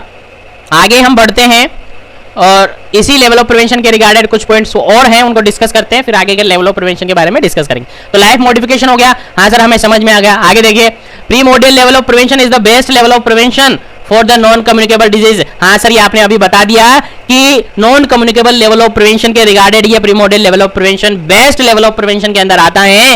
ये लाइन तो हमारे दिमाग में फिट हो गई, होनी चाहिए, क्योंकि काफी अच्छा बेनिफिट है इस लेवल ऑफ प्रिवेंशन से। क्योंकि लेवल में रिस्क फैक्टर ही जनरेट नहीं होगा तो आगे की जरूरत पड़ेगी कि नहीं पड़ेगी? आगे की जरूरत ही नहीं पड़ेगी। हमें आगे के लेवल ऑफ प्रिवेंशन की जरूरत ही नहीं पड़ेगी। यहां तक आपको याद है? ठीक है आगे चलते हैं। Prevention of bad habit, bad habit जो कि हमने आगे ऊपर पढ़ लिया है लाइफ मॉडिफिकेशन के अंदर। बैड हैबिट से प्रिवेंट रखना है, प्रिवेंशन रखना है, स्मोकिंग नहीं करनी है, अल्कोहल नहीं पीना है। तो ये अच्छी हुई कि नहीं हुई? ये प्रीमोडियल लेवल ऑफ प्रिवेंशन हुआ कि नहीं हुआ? हाँ सर हमें प्रीमोडियल लेवल ऑफ प्रिवेंशन समझ में आ गया। क्या समझ आया सर? क्या समझ आया सर? हमें ये समझ में आया जो आपने आगे स्टार्टिंग में डिब्बा बनाया था, आगे स्टार्टिंग में जो समझा रखा था डायग्राम में, वही समझ में आया। उसमें ये लिखा था कि यहाँ पर लेवल ऑफ प्रिवेंशन के रिगार्डिंग मिनिमम और रिस्क फैक्टर है, या तो मिनिमम होता है या एब्सेंट रहता है। अगर ऐसा है तो उसके रिगार्डेड हमको क्या करना है? ऐसा प्रिवेंशन रखना है कि रिस्क फैक्टर को डेवलप ही नहीं होने देना है। अब रिस्क फैक्टर को डेवलप नहीं होने देना है किसके थ्रू होगा? एजुकेशन के थ्रू, यानी कम्युनिटी सोसाइटी के अंदर आपको, फैमिली को आपको एजुकेट करना है कि अपने बच्चों से थोड़ा ध्यान दें, अपने बच्चों की लाइफ स्टाइल को एक हेल्दी लाइफ स्टाइल के रूप में बनाएं, उनको हार्मफुल लाइफ लाइफस्टाइल को अडेप्ट नहीं होने देना चाहिए, क्योंकि लाइफस्टाइल को, हार्मफुल लाइफस्टाइल को अभी से ही अडेप्ट कर लेंगे तो आगे जाकर उनके अंदर काफी सारी प्रॉब्लम देखने को मिल सकती है। I think clear. चलिए, आई थिंक यहां तक आप सबको क्लियर हो गया होगा। अब आगे चलते हैं, नेक्स्ट लेवल ऑफ प्रिवेंशन के बारे में हम पढ़ते हैं। चलिए, नेक्स्ट लेवल ऑफ प्रिवेंशन है second, next level of prevention है primary level of prevention. Second level of है, सेकंड है ना, फर्स्ट अपने पढ़ा प्रीमोडियल लेवल ऑफ प्रिवेंशन, अब सेकंड है primary level of prevention. Primary level of prevention के अंदर क्या हो गया, उससे थोड़ा सा स्टेटस और बढ़ गया। वहां पर रिस्क फैक्टर नहीं था, यहां पर रिस्क फैक्टर आ जाता है। यानी अगर आप प्रीमोडियल लेवल ऑफ प्रिवेंशन नहीं रखते हैं तो फिर आपकी एंट्री कहां हो जाती है, प्राइमरी लेवल ऑफ प्रिवेंशन के अंदर हो जाती है। हाँ सर, अगर हम ध्यान नहीं देंगे, प्रिवेंशन नहीं रखेंगे रिस्क फैक्टर को पैदा होने से पहले, तो हाँ रिस्क फैक्टर पैदा हो जाएगा, रिस्क फैक्टर बन जाएगा, रिस्क फैक्टर डेवलप हो जाएगा। अब रिस्क फैक्टर डेवलप हो गया है तो आगे भी प्रिवेंशन रखना होगा, आगे प्रिवेंशन रखना होगा, क्योंकि आगे प्रिवेंशन हमने नहीं रखा इसलिए अब सामना करना पड़ेगा। और अब प्राइमरी में आप ध्यान नहीं देंगे तो सेकेंडरी तक भी पहुंच सकता है, तो प्राइमरी में ही खत्म कर दिया जाए, प्राइमरी में ही जो रिस्क फैक्टर है वो खत्म कर दिया जाए, यानी डिजीज अब नहीं होने देना है। रिस्क फैक्टर हो गया, ठीक है, रिस्क फैक्टर को यहां लिमिट कर दो और डिजीज नहीं होने देनी है। ठीक है, पढ़ते हैं इसके अंदर क्या क्या आता है। देखिए, यहां पर है प्राइमरी लेवल ऑफ प्रिवेंशन के अंदर रिस्क फैक्टर प्रेजेंट, क्योंकि वहां तो था नहीं, अब यहां पर रिस्क फैक्टर क्या हो जाता है, प्रेजेंट हो जाता है, यानी रिस्क फैक्टर पैदा हो जाता है। और रिस्क फैक्टर पैदा हो जाता है तो आगे डिजीज हो सकती है कि नहीं हो सकती है? हाँ सर, होने के चांसेस हैं, होने के चांसेस हैं, डिजीज होने के चांसेस हैं, लेकिन हम कहीं उसके आगे उसके लिए यहाँ पर ही रोक लगा दे, यहीं पर भी हम उसको ब्रिज बना दे तो आगे डिजीज तक नहीं पहुंचेगा। हाँ सर, ऐसा तो हो सकता है, लेकिन हम ऐसा करेंगे कैसे यार? लेवल ऑफ प्रिवेंशन को आप काम में लेना है sir. Primary level of prevention के अंदर आता क्या है ये तो बताइए हमें, तो इतना ही तो बता रहे। देखो, हेल्थ प्रमोशन आता है इसके अंदर। हेल्थ प्रमोशन कैसे करेंगे? बाय एजुकेशन, एजुकेशन के थ्रू हेल्थ प्रमोशन करना है और स्पेसिफिक प्रोटेक्शन रखना है। स्पेसिफिक प्रोटेक्शन क्या क्या? इम्यूनाइजेशन और कॉन्ट्रासेप्टिव मेजर्स आपको लेना है, कॉन्ट्रासेप्टिव मेजर्स आपको लेना है। सर आई थिंक थोड़ा सा समझ कम आया है, एक बार फिर से बता दें। हाँ तो फिर से बता देते हैं आपको, फिर से बता देंगे आपको। देखिए, प्राइमरी लेवल ऑफ प्रिवेंशन के अंदर रिस्क फैक्टर है जो कि एडप्ट हो जाता है यानी डेवलप हो जाता है। रिस्क फैक्टर क्या हो जाता है? डेवलप हो जाता है। अब रिस्क फैक्टर डेवलप होने के बाद डिजीज को रोकना है, डिजीज को क्या करना है? रोकना है। और डिजीज को रोकना है तो फिर दो कंडीशन यहां पर आपको काम में लेनी है। फर्स्ट वन आपको काम लेना है, सेकंड थिंग आपको काम लेनी है। फर्स्ट थिंग ये कि हेल्थ एजुकेशन देना है, हेल्थ प्रमोशन देना है उस पर्सन को जिसके अंदर रिस्क फैक्टर जनरेट हो गया है। हेल्थ प्रमोशन बाय एजुकेशन, ये पॉइंट आपको याद रखना है। हेल्थ प्रमोशन बाय एजुकेशन और स्पेसिफिक प्रोटेक्शन बाय इम्यूनाइजेशन और कॉन्ट्रासेप्टिव। ठीक है, दो थिंग्स आपको यहां पर याद रखनी है। रिस्क फैक्टर जनरेट हो गए, आप पहुंच गए प्राइमरी लेवल ऑफ प्रिवेंशन के अंदर, तो आपको दो पॉइंट यहां पर याद रखने हैं। क्या क्या? कि हेल्थ प्रमोशन बाय एजुकेशन और स्पेसिफिक प्रोटेक्शन बाय इम्यूनाइजेशन और कॉन्ट्रासेप्टिव। ठीक है, आया समझ में? पूरा ध्यान नहीं रखना है तो दो पॉइंट याद रखें, हेल्थ प्रमोशन और स्पेसिफिक प्रोटेक्शन। यानी प्राइमरी लेवल ऑफ प्रिवेंशन के अंदर क्या करना है? हेल्थ प्रमोशन करना है और स्पेसिफिक प्रोटेक्शन देना है, ताकि जो रिस्क फैक्टर जनरेट हुए वो आगे हमारे अंदर कोई हार्मफुल इफेक्ट ना डाल सके, हमें नुकसान नहीं पहुंचा सके, हमें डिजीज नहीं दे सके। तो उसके लिए दो ही चीज, एक तो हेल्थ प्रमोशन करना है। हेल्थ प्रमोशन कैसे करेंगे? वही हेल्थ एजुकेशन देंगे। सर हेल्थ एजुकेशन तो हमने प्रीमोडियल के अंदर भी दी थी। अगर प्रीमोडियल के अंदर आपको हेल्थ एजुकेशन दी थी तो फिर रिस्क फैक्टर को पैदा किसने किया? इसको डेवलप किसने होने दिया? आपने उसके अंदर ध्यान नहीं दिया, इसलिए यहां तक पहुंचे। इसलिए अब थोड़ा सा एक और ऐड हो गया यहां पर, स्पेसिफिक प्रोटेक्शन भी रखना है आपको। वहां तो केवल एजुकेशन देकर आपको लाइफ मॉडिफिकेशन करना था, अब उस पर आप ध्यान नहीं दे पाए तो प्राइमरी लेवल ऑफ प्रिवेंशन के अंदर आप आ गए, और आप आ गए तो यहां पर सेकंड पॉइंट और ऐड हो गया, स्पेसिफिक प्रोटेक्शन और देना है आपको हेल्थ एजुकेशन के साथ। हाँ सर हमने ध्यान नहीं दिया तो आगे ध्यान देना पड़ेगा। अब यहां पर भी आगे ध्यान नहीं दोगे तो आगे बढ़ जाओगे। लेकिन सर हम यहां पर ध्यान देंगे, हम यहां पर जो रिस्क फैक्टर है उसको यहां पर डेड कर देंगे, हटा देंगे कि हमें आगे नुकसान नहीं पहुंचाए। चलिए आगे डिटेल से पढ़ते हैं। आई थिंक यहां तक क्लियर हो गया होगा, समझ में आ गया होगा। अब हमें एग्जाम थ्योरेटिकल लिखना है तो अच्छी तरीके से आगे थ्योरेटिकल पढ़ना है। यहां पर देखिए एक और पॉइंट मैंने लिखा है, प्रोफाइलैक्सिस। अब रिस्क फैक्टर आ गया तो उसके रिगार्डेड आगे डिजीज कोच कर सकता है, प्रोफाइलैक्सिस कंडीशन पैदा कर सकता है, तो वो भी आपको ध्यान रखनी है, वो भी प्राइमरी लेवल ऑफ प्रिवेंशन के अंदर ही आता है। ठीक है, अब पढ़ते हैं one by one, theoretical exam देने वाले हैं तो यहां पर पढ़ते हैं। देखिए, it is the action taken prior. Sir ये लाइन दोनों में आई, सर ये लाइन वहां भी आई थी, यहां भी लाइन आई है। हाँ तो आएगी ना, आएगी लाइन तो आएगी, प्रायर मतलब प्री, प्री मतलब पहले, पहले मतलब बिफोर, ठीक है, याद रखे। यानी एक्शन लेना है आपको prior to the onset of the disease. हाँ सर, वहां आपने कहा था development of the risk factor, इस लाइन की जगह वहां पर लिखा था development of the risk factor, कि हाँ हमें एक्शन लेना है रिस्क फैक्टर के डेवलप होने से पहले। लेकिन प्राइमरी लेवल के अंदर इतना आ गया सर, आपने कहा है कि रिस्क फैक्टर आप बन गए हैं, रिस्क फैक्टर आपके साथ प्रेजेंट है, तो हमें डिजीज कोज कर सकता है। तो एक्शन आपको इतना ही लेना है कि डिजीज होने से पहले उसके रिगार्डेड आपको एक्शन लेना है, ताकि डिजीज कोज नहीं कर सके। आ गया समझ में? हाँ सर आया समझ में। एक बार फिर से इस लाइन को अच्छे से देखते हैं। It is the action taken prior to the onset of the disease which remove the possibility that a disease will be ever occur. ठीक है, यानी हमें क्या करना है, ऐसा एक्शन लेना है, कब, डिजीज के होने से पहले एक्शन लेना है कि रिमूव कर सके हम possibility of disease will be occur, यानी डिजीज के होने की पॉसिबिलिटी को हम हटा सके, डिजीज की होने की पॉसिबिलिटी को हम रिमूव कर सके, ऐसा एक्शन हमें लेना है। तो क्या समझे सर? हम समझ गए। आपने वही चीज ये बताई है, वहां पर आपको रिस्क फैक्टर को दूर रखना था, उसके लिए लाइन थी कि प्रायर एक्शन आपको लेना है, यहाँ पर डिजीज को नहीं होने देना, onset of disease, and disease को शुरू ही नहीं होने देना है, उसके पहले आपको एक्शन ले लेना है। This type of level of prevention is primary level of prevention. I think समझ आ गया? हाँ सर हमें समझ आ गया। अब कुछ पॉइंट इसके अंदर और हैं, ये और समझते हैं। देखिए फर्स्ट वन पॉइंट है it promote wellbeing and quality of life. इसमें क्या करना है, वेलबींग को प्रमोशन देना है, यानी हेल्थ को प्रमोट करना है और लाइफ को क्वालिटी वाली बनाना है, यानी क्वालिटी ऑफ लाइफ आपको स्टैंडर्ड बनाना है, उसका अच्छी क्वालिटी ऑफ लाइफ आपको जीना है, अच्छी क्वालिटी ऑफ लाइफ रखना है, ताकि इजीली इन्फेक्शन आकर हमें, रिस्क फैक्टर आकर हमें नुकसान नहीं पहुंचा सके। आपको न्यूट्रिशनल स्टैंडर्ड बढ़ाना है, एजुकेशनल स्टैंडर्ड बनाना है, जो भी हमने स्टार्टिंग की क्लासेस के अंदर पढ़ा था, स्टार्टिंग की क्लासेस के अंदर डिटरमिनेंट्स और डायमेंशन ऑफ द हेल्थ पढ़ा था, उनको आपको मॉडिफाई कर देना है, उनको आप बढ़ावा देना है, क्वालिटी ऑफ लाइफ बढ़ा देनी है, जिससे डिजीज का ऑनसेट नहीं हो। और यही लेवल ऑफ प्रिवेंशन के अंदर प्राइमरी लेवल ऑफ प्रिवेंशन है। आई थिंक समझ आया? आगे बढ़ते हैं।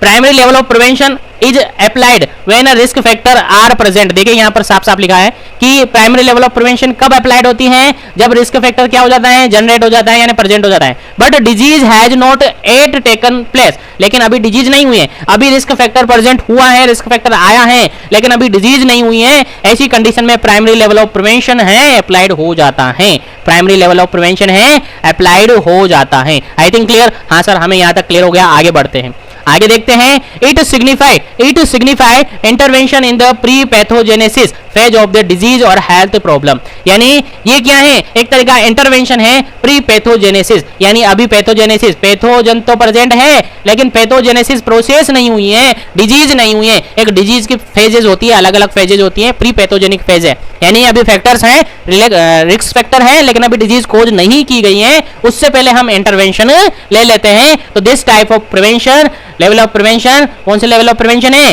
Primary level of prevention. और आई थिंक यहाँ तक आपको समझ आ गया होगा।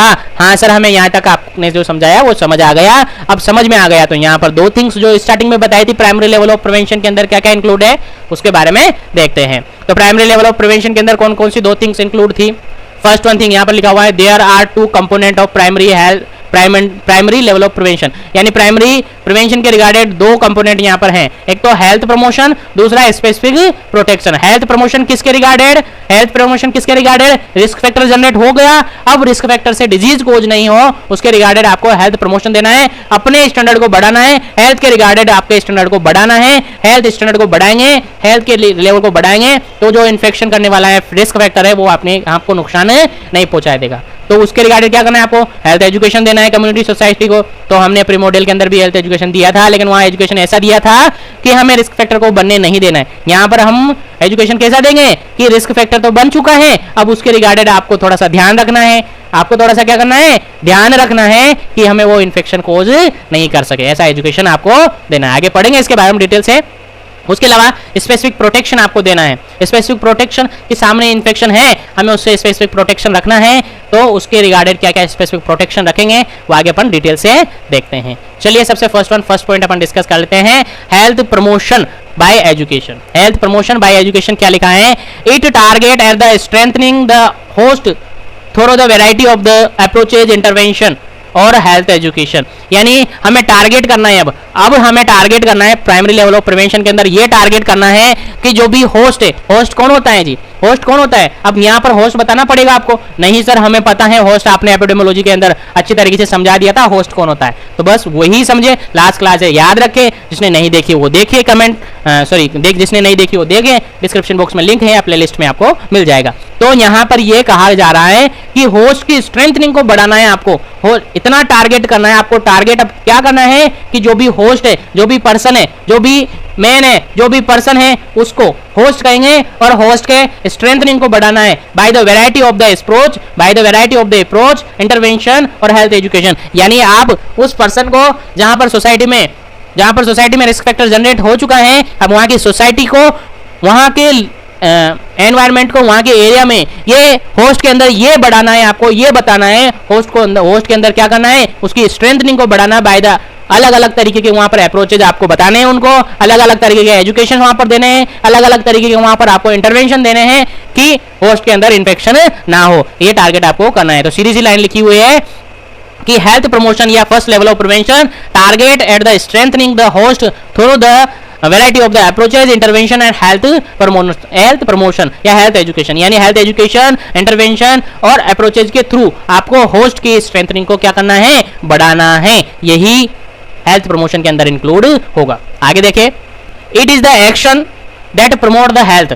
इसका एक्शन यही होगा कि हेल्थ को प्रमोट किया जाए ताकि रिस्क फैक्टर आप तक पहुंचे या नहीं पहुंचे। अगर पहुंचे तब भी आपको इन्फेक्शन नहीं कर सके तो उस लेवल को आपको बढ़ाना है, उस लेवल को आपको क्या करना है, बढ़ाना है। अब कैसे बढ़ाएंगे, तो कैसे बढ़ाएंगे, सीधी सी बात है, अभी तक हमने कहा है सबसे फर्स्ट और मेन काम बनेगा कि इन्फेक्शन के रिगार्डेड आपको क्या करना है, हेल्थ एजुकेशन देना है। रिस्क फैक्टर जनरेट हो गया तो उसके रिगार्डिंग क्या करना है, हेल्थ एजुकेशन देना है। उसके बाद वहां का जो भी एनवायरमेंट है उसको मॉडिफाई देना है, उसको मॉडिफाई करना है। एनवायरमेंट मॉडिफाई कैसे करोगे कि जैसे डेंगू की बात करें, डेंगू मान के चले आप क्या करें, डेंगू या मलेरिया रिस्क फैक्टर में आ गया, आपको लग रहा है कि डेंगू मलेरिया भी फैल रहा है तो एक रिस्क फैक्टर हो गया, तो अब क्या करें, सराउंडिंग एनवायरनमेंट को चेंजेस करें। जहां भी पानी इकट्ठा है वहां पर या तो जो टेमिफोज और एमएलओज आते हैं, जो लिक्विड्स आते हैं जो कि वहां पर लार्वा वगैरह पैदा नहीं होने दे, या फिर उनको खाली करवा दे, टंकियां खाली करवा दे, टायर वगैरह पड़े, कबाड़ पड़ा है, उन सबको क्या करवा दे, चेंजेस करवा दे।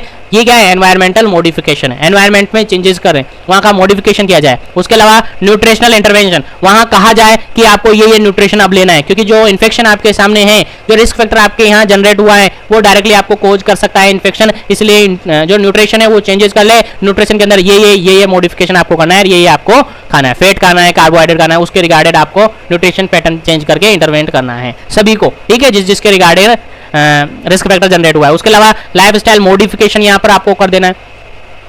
अब आप कहेंगे कि सर हमने लाइफस्टाइल मॉडिफिकेशन तो कहां पढ़ा था, प्रीमोडियल के अंदर पढ़ा था, तो इसके अंदर क्यों आया? यहां पर केवल आप क्या कर रहे हो, हेल्थ को प्रमोट करने के लिए बोल रहे हो। मेन काम तो कहां है इसका, प्रीमोडियल के अंदर ही है। यहां तो केवल हेल्थ को प्रमोट करने के लिए कुछ एडजस्टमेंट, कुछ अप्रोचेज, कुछ इंटरवेंशन आपको करने हैं। मेन जो ये आता है वो कहां आता है, प्रीमोडियल के अंदर ही आता है, क्योंकि अब रिस्क फैक्टर तो आ ही गया है। वहां तो कोशिश ये करनी थी कि रिस्क फैक्टर नहीं आए, अब रिस्क फैक्टर आ गया तो चेंजेस करना पड़ेगा थोड़ा बहुत, तभी जाकर आगे की जो हार्मफुल इफेक्ट है उसको रोका जा सके, ठीक है। आगे चले, बिहेवियर चेंजेस करना होगा।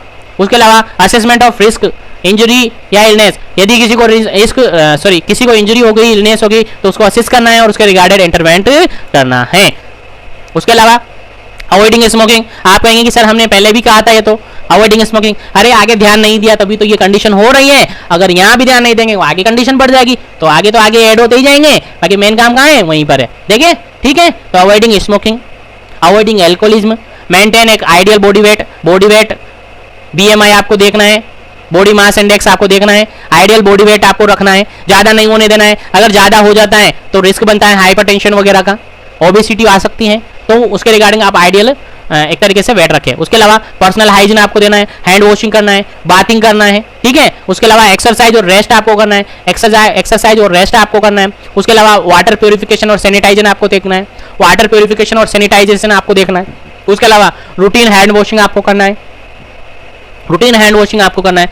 तो ये सारे एजुकेशन दे रहे हैं अपन, ये सारी चीजें करेंगे, ये सारी चीजें होगी तो ही ये मान के चलिए आपके एनवायरमेंट में जहां भी रिस्क फैक्टर बना है, डेवलप हुआ है, वहां पर आगे डिजीज कोज नहीं होगी। ये आपको ध्यान रखना है। और अभी अपन पढ़ रहे हैं प्राइमरी लेवल ऑफ प्रिवेंशन, और आई थिंक यहां तक जो फर्स्ट पॉइंट अपन ने पढ़ा है हेल्थ प्रमोशन के रिगार्डिंग, वो आपको समझ आ गया होगा। आया कि नहीं आया? हाँ सर, ये समझ में आ गया है। अब आगे बढ़ते हैं, और आगे बढ़ते हैं तो सेकेंड पॉइंट अपन डिस्कस करेंगे। सेकेंड पॉइंट हम डिस्कस करेंगे। सेकेंड पॉइंट में ये क्या है सर? स्पेसिफिक प्रोटेक्शन है। स्पेसिफिक प्रोटेक्शन है यानी प्रीमोडियल के बाद रिस्क फैक्टर बन गया है, और प्राइमरी के अंदर 2 पॉइंट अपन पढ़ रहे हैं, हेल्थ प्रमोशन जो कि अपन ने पढ़ लिया है, और स्पेसिफिक प्रोटेक्शन जो कि आपको पढ़ना है।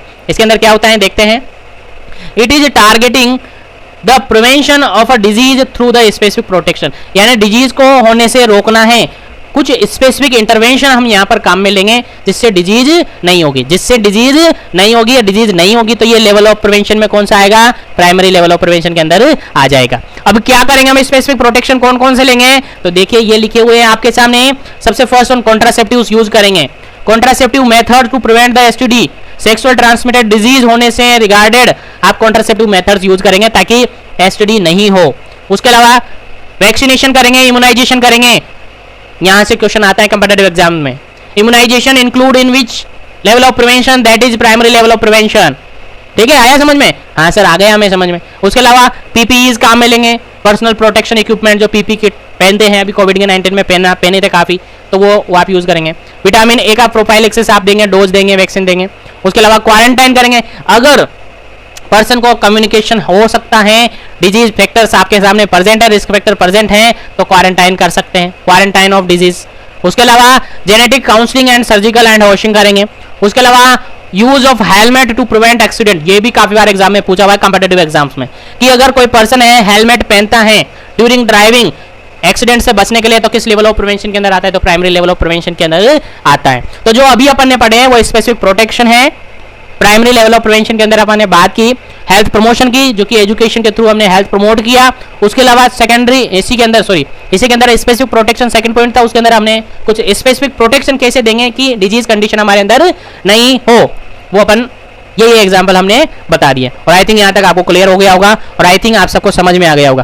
तो फ्रेंड्स आगे बढ़ते हैं, लेकिन उससे पहले आप सबसे कहना चाहूंगा इस वीडियो को ज्यादा से ज्यादा लाइक करें, शेयर करें, ताकि सभी तक ये पहुंच सके, सभी इन लेक्चर को, इन सेशन को ले सके, ताकि सभी को बेनिफिट हो सके। और जो भी फर्स्ट टाइम विजिट कर रहा है, या जिसने भी अभी तक चैनल को सब्सक्राइब नहीं किया है, चैनल को सब्सक्राइब करके बेल आइकन को प्रेस कर दे, ऑल पे प्रेस कर दे, ताकि आने वाले सेशन का नोटिफिकेशन आपको अवेलेबल हो जाए। ठीक है फ्रेंड्स, तो चलते हैं आगे बढ़ते हैं, नेक्स्ट लेवल ऑफ प्रिवेंशन की बात हम करते हैं। देखिए pre model level of prevention हमने पढ़ा, उसके अंदर क्या था? रिस्क फैक्टर नहीं था। प्राइमरी लेवल ऑफ प्रिवेंशन पढ़ा अपने सेकंड पॉइंट, उसके अंदर रिस्क फैक्टर तो बन गया लेकिन डिजीज नहीं थी। अब अगर वहां पर आप प्रिवेंशन नहीं रख पाए तो फिर ये आगे प्रोग्रेस होगा तो अब डिजीज हो गई है, रिस्क फैक्टर आगे हमने ध्यान नहीं दिया है तो अब डिजीज हो गई है, और डिजीज हो गई है तो फिर कौन से लेवल का प्रिवेंशन है? सेकेंडरी लेवल का प्रिवेंशन है सर। सेकेंडरी लेवल का प्रिवेंशन है सर, कि अब डिजीज हो चुकी है, इन्फेक्शन के बाद हमें डिजीज हो चुकी है, अब डिजीज हो चुकी है तो उसके रिगार्डेड भी प्रिवेंशन रखना होगा। सर अब क्यों प्रिवेंशन रखना होगा? डिजीज हो गई है, ठीक है, उसका ट्रीटमेंट करो, मस्त रहो, तो वही तो प्रिवेंशन है। अगर जल्दी से उसका अर्ली डायग्नोसिस नहीं हुआ है और ट्रीटमेंट नहीं हुआ है तो आगे वो प्रोग्रेस कर जाएगी और डिसेबिलिटी की तरफ जाएगी कि नहीं जाएगी? जाएगी सर। तो आगे की कंडीशन को रोकने के लिए यहाँ पर तो प्रिवेंशन देना होगा। हाँ सर, देना होगा। तो सेकेंडरी लेवल ऑफ प्रिवेंशन के अंदर क्या क्या इंक्लूडेड है देखिए। मोस्टली यहाँ पर डिजीज अकर्ड, डिजीज यहाँ पर हो चुकी है, रिस्क फैक्टर था, प्राइमरी लेवल ऑफ प्रिवेंशन के अंदर रिस्क फैक्टर था, अब रिस्क फैक्टर डिजीज कोज कर चुका है, रिस्क फैक्टर डिजीज कोज कर चुका है, तो यहाँ पर प्रिवेंशन ये रखना है कि वो कॉम्प्लिकेशन नहीं हो सके, कि डिजीज कॉम्प्लिकेट नहीं हो सके, डिजीज यहाँ पर कोई कॉम्प्लिकेशन नहीं कर सके। ठीक है, जैसे मान के चलिए यहाँ पर पर्सन को क्या हो गया है, यहाँ पर पर्सन को क्या हो गया है, नॉर्मल फीवर हो गया है और 1-2 दिन उसको वर्टिगो और वोमिटिंग वगैरह हो रही है, तो यहाँ पर लेवल ऑफ प्रिवेंशन के रिगार्डेड ये प्रिवेंशन अपने को रखना है कि वो कॉम्प्लिकेशन नहीं हो, वो फीवर, वोमिटिंग, नोजिया, वोमिटिंग जो हो रही है वो एनीमिया कोज नहीं कर दे, यानी कॉम्प्लिकेशन कोज नहीं कर दे, तो उसके रिगार्डेड आपको यहाँ पर क्या करना है, थोड़ा सा प्रिवेंशन देना है। यहाँ पर क्या करना है, थोड़ा सा प्रिवेंशन करना है, यानी अर्ली डायग्नोसिस करना है और उसका ट्रीटमेंट यहाँ पर करना है।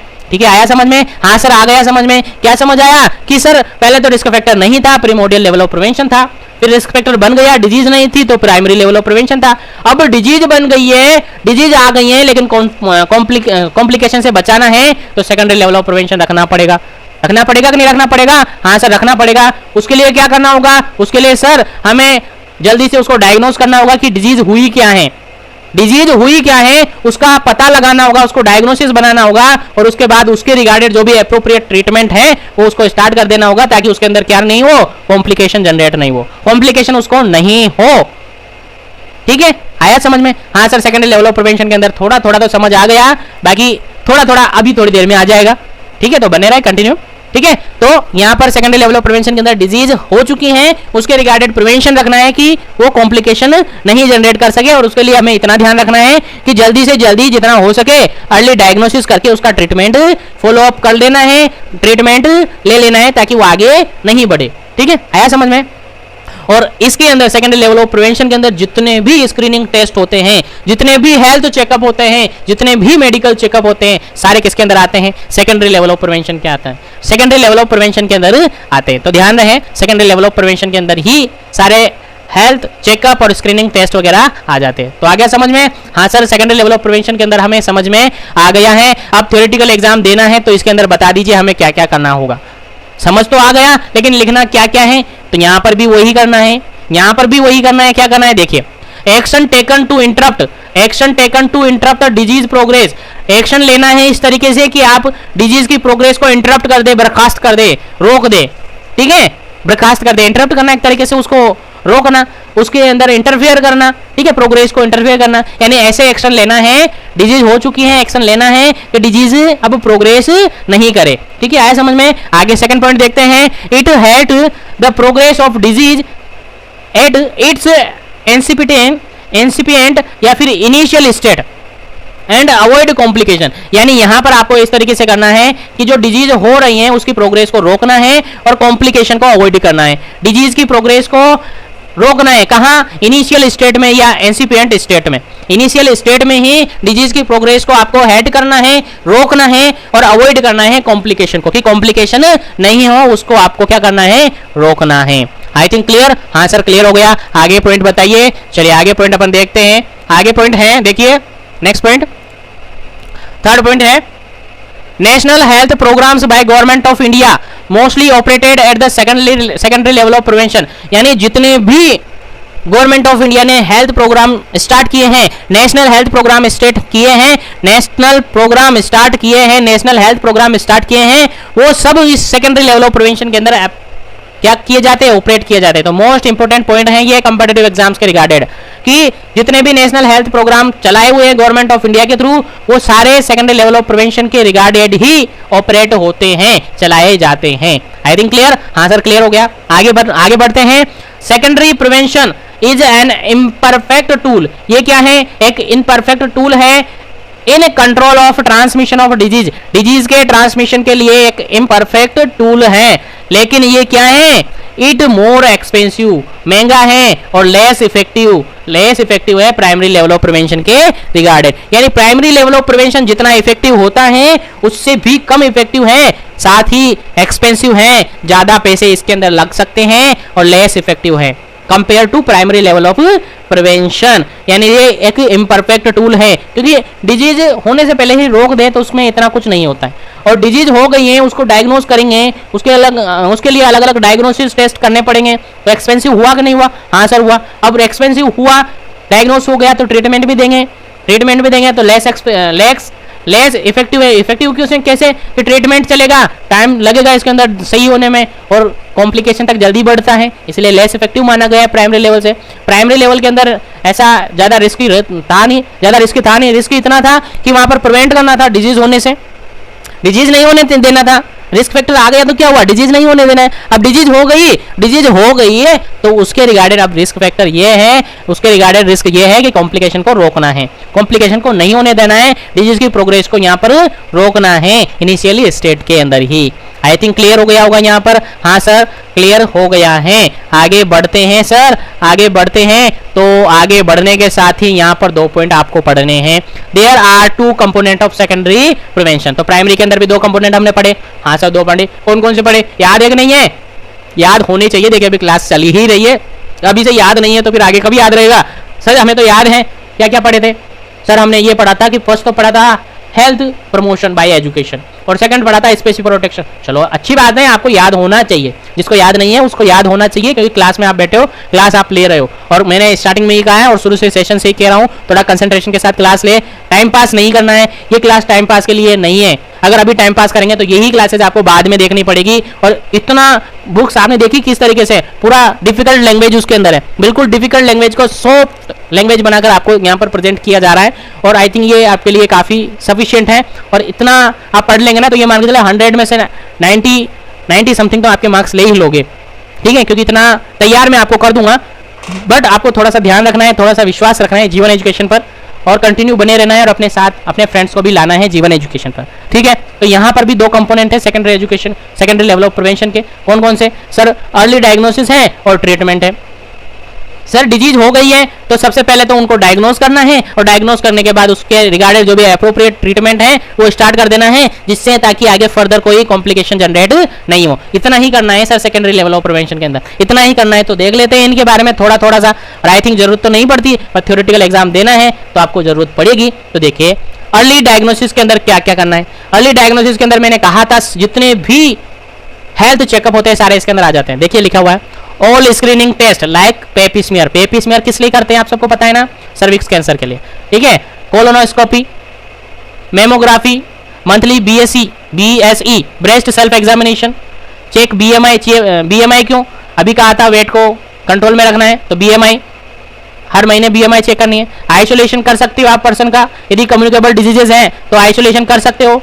उसके अलावा स्पुटम स्मीयर एग्जामिनेशन कर सकते हो, स्पुटम एग्जामिनेशन कर सकते हो। उसके अलावा ऑल नेशनल और हेल्थ स्टेट गवर्नमेंट द्वारा जो प्रोग्राम चलाए हुए थे उनको आप ऑपरेट कर सकते हो। ठीक है, और जितने भी माइनर और मेजर प्रोसीजर करने हैं सर्जिकली वो आप इसमें कर सकते हो। तो अर्ली डायग्नोसिस आप इस तरीके से करेंगे। सारे स्क्रीनिंग टेस्ट यहाँ पर आ जाते हैं, जितने भी आपको याद है वो सारे यहाँ पर आप लिख सकते हैं। आई थिंक क्लियर हो गया होगा। हाँ सर क्लियर हो गया। अब ट्रीटमेंट की बात कर लेते हैं। तो सेकंड फेज है इसकी ट्रीटमेंट, इसकी सेकंड फेज है ट्रीटमेंट। और ट्रीटमेंट के अंदर सर हमें क्या याद रखना है? ट्रीटमेंट के लिए सर इतना ही याद रखना है कि जो डायग्नोस हुआ है, ऊपर अर्ली डायग्नोसिस हमने किया है, अलग अलग से टेस्ट किए। अगर टेस्ट के अंदर कुछ आता है तो उसके रिगार्डेड हमें क्या करना है?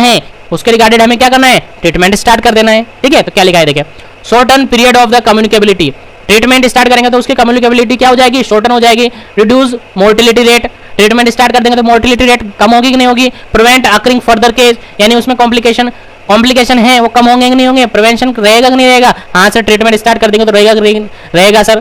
ठीक है, उसके अलावा एग्जाम्पल जैसे कि कोई टीबी है तो डॉट थेरेपी स्टार्ट हो जाएगी, मल्टी ड्रग थेरेपी स्टार्ट हो जाएगी, और अदर जो भी ट्रीटमेंट फैसिलिटीज होगी, अदर जो भी ट्रीटमेंट फैसिलिटी होगी वो यहाँ पर स्टार्ट कर दी जाएगी डायग्नोसिस के जस्ट बाद में। और ये क्या पढ़ा अभी तक हमने? सेकेंडरी लेवल ऑफ प्रिवेंशन हमने पढ़ा। सेकेंडरी लेवल ऑफ प्रिवेंशन अभी तक हमने पढ़ा है। और आई थिंक यहाँ तक आपने जो भी पढ़ा है अभी तक, primordial level of prevention, primary level of prevention, secondary level of prevention, वो आपके माइंड में घुस गया होगा, आपके बेजे में घुस गया होगा। चलिए अब आगे बढ़ते हैं और पढ़ते हैं नेक्स्ट फोर्थ पॉइंट हम पढ़ते हैं tertiary level of prevention. Next fourth point हम पढ़ते हैं लेवल ऑफ प्रिवेंशन के regarded tertiary level of prevention. और टर्सरी लेवल ऑफ प्रिवेंशन के अंदर क्या आएगा सर? सर ये आएगा कि अगर हमने सेकेंडरी लेवल ऑफ प्रिवेंशन के अंदर ध्यान नहीं दिया है तो वो कॉम्प्लिकेशन जनरेट कर सकता है, और कॉम्प्लिकेशन जनरेट कर सकता है तो यहाँ पर कॉम्प्लिकेशन हो गया। कॉम्प्लिकेटेड कंडीशन हो गई है, इसलिए tertiary level of prevention start हुआ है। आया कि समझ में? नहीं आया? हाँ सर हमें समझ में आया। समझ में ये आया कि प्राइमरी लेवल ऑफ प्रिवेंशन के अंदर हमने ध्यान नहीं दिया है, इसलिए सेकेंडरी लेवल ऑफ प्रिवेंशन आया।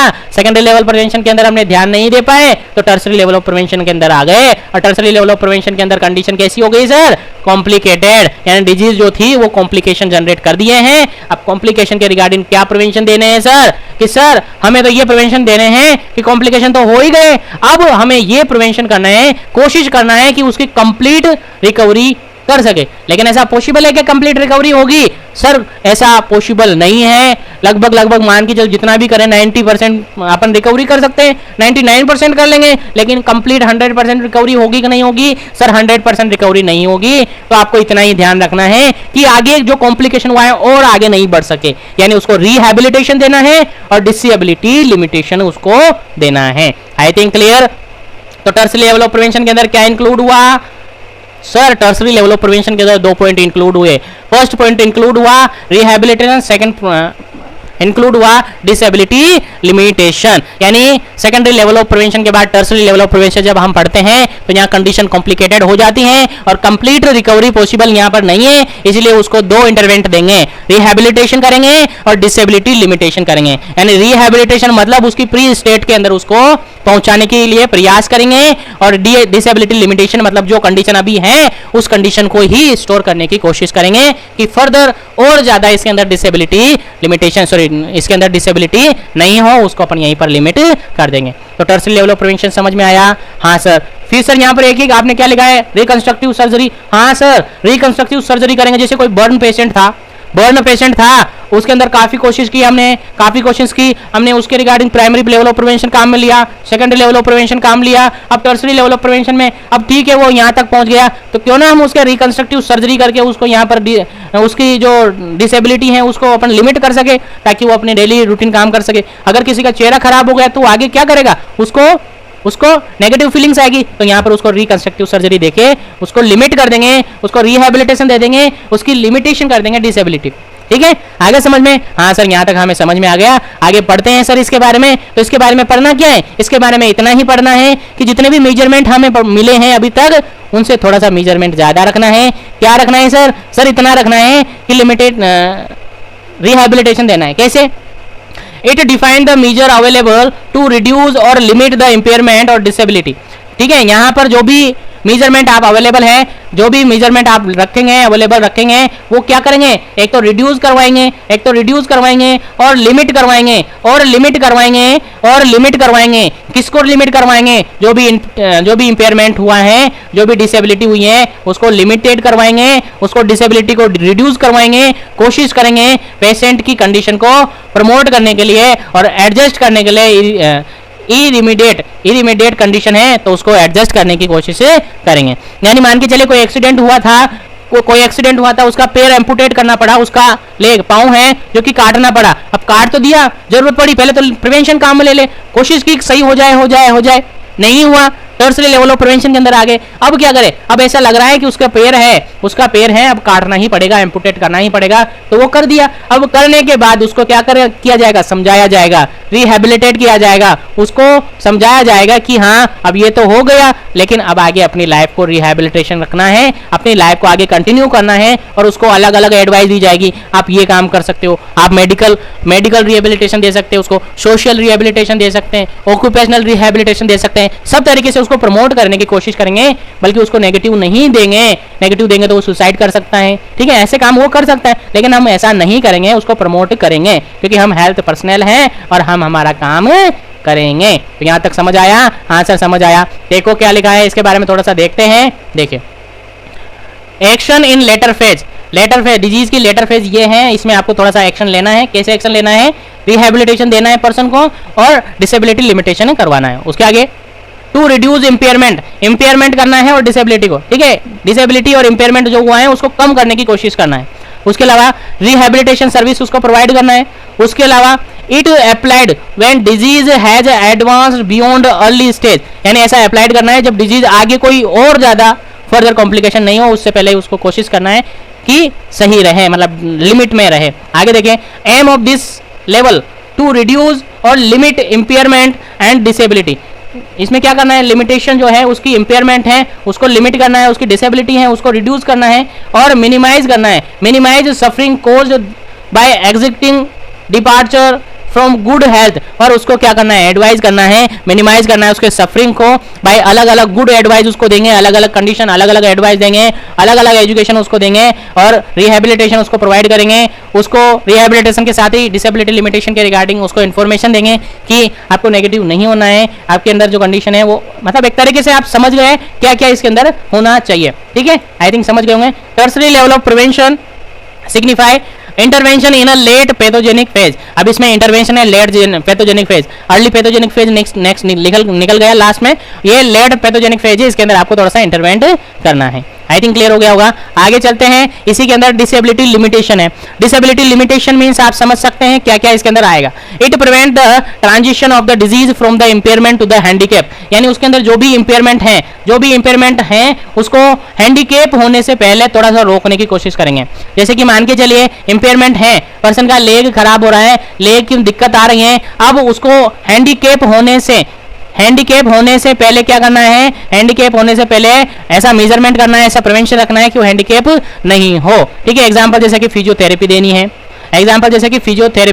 देनी है, आगे एक पैराग्राफ दे रखा है, इसको और पढ़ लेते हैं। देखिए यहाँ पर लिखा हुआ है द प्रिवेंशन ऑफ कॉम्प्लिकेशन, देखिए पढ़ते हैं, the prevention of complication of a disease before irreversible changes, यानी उसके अंदर कोई ऐसे चेंजेस ना आ जाए जिसके कारण से वो काफी, मतलब उसकी जो लाइफ है काफी खराब हो सकती है। ठीक है, यानी प्रिवेंशन रखने हैं, अपने को प्रिवेंशन रखने हैं, कॉम्प्लिकेशन से बचाना है कि उसके अंदर ऐसे चेंजेस ना आ जाए कि जो कि इरिवर्सिबल हो। इरिवर्सिबल मतलब एक बार जो चेंजेस हो गए तो वापस से रिटर्न नहीं होते, तो ऐसे में उसमें प्रिवेंशन रखने हैं कि ऐसे कॉम्प्लिकेशन उसके अंदर ना आ जाए कि उसके अंदर क्या हो जाए, इरिवर्सिबल चेंजेस हो जाए।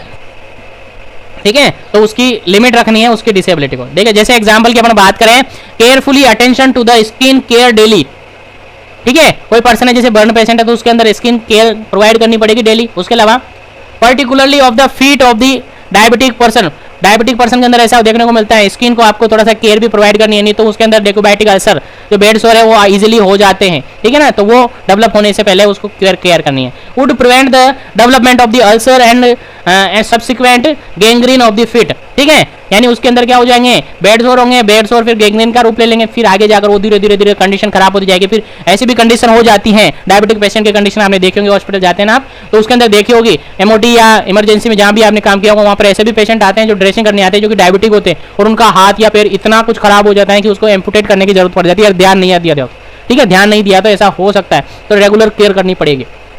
उसके अलावा careful avoidance of injury from cut से अवॉइड करेंगे, बर्न या scalar part of the body with sensory loss होने से बचाएंगे, पार्टिकुलरली हैंड या फिट। ठीक है, उसके अलावा लेप्रोसी पेशेंट है, could avoid the loss of finger toes subsequently या कॉन्सिक्वेंटली इंजरी। यानी एक तरीके से कहना चाहेंगे, एक तरीके से सीधा सा मीन्स ये है उसकी डिसेबिलिटी को लिमिट करना है, आगे बढ़ने नहीं देना है। जो भी डिसेबिलिटी अभी तक जो डिसेबिलिटी उसके अंदर हो गई, ठीक है, वो डिसेबिलिटी उसके अंदर है, डिसेबिलिटी जो भी हुई है उसके अंदर ठीक है हो गई है, लेकिन उसको आगे प्रोग्रेस होकर एक ऐसा चेंजेस नहीं होने देंगे उसमें जो कि इरिवर्सिबल, जो कि चेंजेस नहीं है, और फिर ऐसी कंडीशन में उसका पैर या हाथ कट करना पड़े, एम्पुटेट करना पड़े, ऐसी कंडीशन नहीं होने देंगे। ऐसा प्रिवेंशन यहाँ पर रखेंगे। आई थिंक यहाँ तक आपको क्लियर हो गया होगा। अब आगे चलते हैं, जैसे कि डिजीज क्या होती है उसका डेफिनेशन यहाँ पर लिखा हुआ है, जो कि अपन आगे लास्टली पढ़ चुके हैं।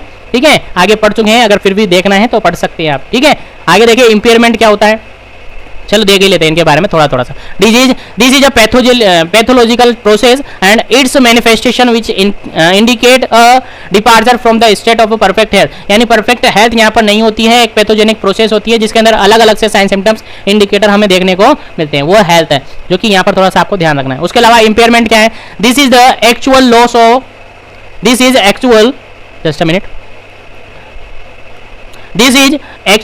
लॉस और damage of a part of the body. यानी ये कैसी कंडीशन है, इसमें एक्चुअली बॉडी का कोई पार्ट लॉस हो जाता है या डैमेज हो जाता है, एनाटॉमी, उसकी एनाटॉमी और abrasion of the physiological function that occur consequently to a disease, यानी कुछ डिजीज कंडीशन ऐसी हो गई है, कुछ डिजीज कंडीशन ऐसी आ गई है जिसके अंदर से उसका एक्चुअली लॉस या डैमेज हो जाता है कोई बॉडी पार्ट, और उसके जो फिजियोलॉजिकल फंक्शन है वो डिस्टर्ब हो जाते हैं। That condition is known as impairment, that condition is known as impairment. Impairment क्या है? इम्पेयरमेंट यही है, कोई पर्सन है, कोई पेशेंट है, उसका जो एक्चुअली कोई बॉडी पार्ट है वो लॉस हो गया है या डैमेज हो गया है, जिससे वो अपने फिजियोलॉजिकली जो फंक्शन है वो एक्चुअली में नहीं कर पाता है, तो वो कौन सी कंडीशन है? इम्पेयरमेंट है। वो कौन सी कंडीशन है? इम्पेयरमेंट है। ठीक है, उसके बाद आगे देखिए डिसेबिलिटी। डिसेबिलिटी क्या है? Disability defined as inability to carry out the certain function और activity which are otherwise expected और that age sex as result of impairment. यानी अब यहाँ पर तो ऊपर जो आया था वो इम्पेयरमेंट आया था, यानी कोई बॉडी पार्ट है रिमूव हो गया, कोई बॉडी पार्ट है लॉस हो गया। अब बॉडी पार्ट लॉस हो गया है तो वो जो काम करना चाहता है वो काम नहीं हो पाएगा जो एक्सपेक्टेड गए। जैसे कि हाथ है, किसी का हाथ है वो किसी एक्सीडेंट से क्या हो गया? लॉस हो गया तो वो क्या हो गया? इम्पेयरमेंट हो गया, उसके अंदर क्या हो गया? इम्पेयरमेंट आ गया है। इंपेयरमेंट आया कि नहीं आया? जैसे कोई फ्रैक्चर है, उससे ज्यादा काम नहीं कर सकते तो वो इंपेयरमेंट है। अब डिसेबिलिटी कब है? जब वो उसके रिगार्डिंग जो काम उसका होता है, जैसे हाथ है तो हाथ का जो काम है वो खुद वो नहीं कर पाता है, तो फिर वो डिसेबिलिटी है कि नहीं है? डिसेबिलिटी है सर। तो इंपेयरमेंट आ गया है तो डिसेबिलिटी लिमिटेशन आपको करनी है, डिसेबिलिटी नहीं होने देनी है, कोशिश करना है कि उसकी डिसेबिलिटी को लिमिट किया जाए। ठीक है, आगे देखिए हैंडीकैप। और हैंडीकैप तो आई थिंक आप सब जानते ही हैं, हैंडीकैप तो आगे जानते ही हैं। This is a final stage, this is a final disadvantage in the life, finally disadvantage है लाइफ में which occur consequently the to an impairment और डिसेबिलिटी। यानी कोई इम्पेयरमेंट और डिसेबिलिटी हो गई है तो उसका फाइनली फेज है कि वो हैंडीकैप हो गया है, उस कंडीशन में उसका हाथ या पैर है रिमूव करना पड़ रहा है, एंड डिसेबिलिटी हैंडीकैप ही कर दिया है, हैंडीकैप ही वो हो गया है। Which limit or the fulfil the role person of required to the play life, यानी लाइफ के अंदर जो काम करना चाहता है वो नहीं कर पाता है। यानी डिसेबिलिटी इंपेयरमेंट हुआ, पहले तो डिजीज हुई है। ठीक है, पहले तो क्या हुई है? डिजीज हुई। देखें यहाँ पर समझने की कोशिश करें, पहले तो पर्सन को क्या हुई है? डिजीज हुई है। डिजीज के बाद उसमें चेंजेस हुए हैं, इंपेयरमेंट हो गए, इंपेयरमेंट होने के बाद उसमें डिसेबिलिटी आ गई। अब डिसेबिलिटी आ गई तो फाइनली हैंडीकैप वो हो गया है, अब बिल्कुल ही वो अपने रिक्वायरमेंट जो काम है वो डेली लाइफ के काम नहीं कर पा रहा है। ठीक है, हैंडीकैप हो गया। ठीक है, आगे समझ में? तो डिसेबिलिटी लिमिटेशन आपको समझ आ गया होगा, आई थिंक क्लियर हो गया होगा। अब आगे बात करते हैं रिहैबिलिटेशन। और रिहैबिलिटेशन मीन्स एक तरीके से रिहैबिलिटेशन का जनरल मीन्स अपन देखें तो ये होता है कि रिहैबिलिटेशन मीन्स होता है कि पर्सन को अपनी रिकवरी स्टेट में लाना, जो पहले जो स्टेट थी कंडीशन पेशेंट की, पर्सन की, उसको उस स्टेट में लाना, उसके फंक्शन उस स्टेट में लाना। लेकिन ऐसा पॉसिबल है? बिल्कुल 100% पॉसिबल नहीं है, लेकिन कुछ कंडीशन में पॉसिबल है। तो उसको फिर ट्रेनिंग दी जाती है, उसको रिट्रेन किया जाता है इंडिविजुअल को, कि जितना हो सके कोशिश की जाती है कि उसके फंक्शन एबल कर ले। यानी जैसे मान के चले किसी पर्सन हैंडीकैप हो गया, हाथ उसका काटना पड़ा, रिमूव करना पड़ा, एम्पुटेशन करना पड़ा, तो उसके फंक्शन तो डिसेबल, फंक्शन तो मतलब फंक्शन भी डिसेबल होंगे, फंक्शन भी नहीं कर पाएगा वो हाथ से, तो उस हाथ के फंक्शन किसी जो दूसरा हाथ उसका है उससे करवाने की कोशिश करेंगे, यानी ट्रेनिंग करेंगे, यानी कि उसका फंक्शन भी रिस्टोर करने की कोशिश करेंगे। यही रिहेबिलिटेशन है। लिखा हुआ है, देखिए पढ़ते हैं।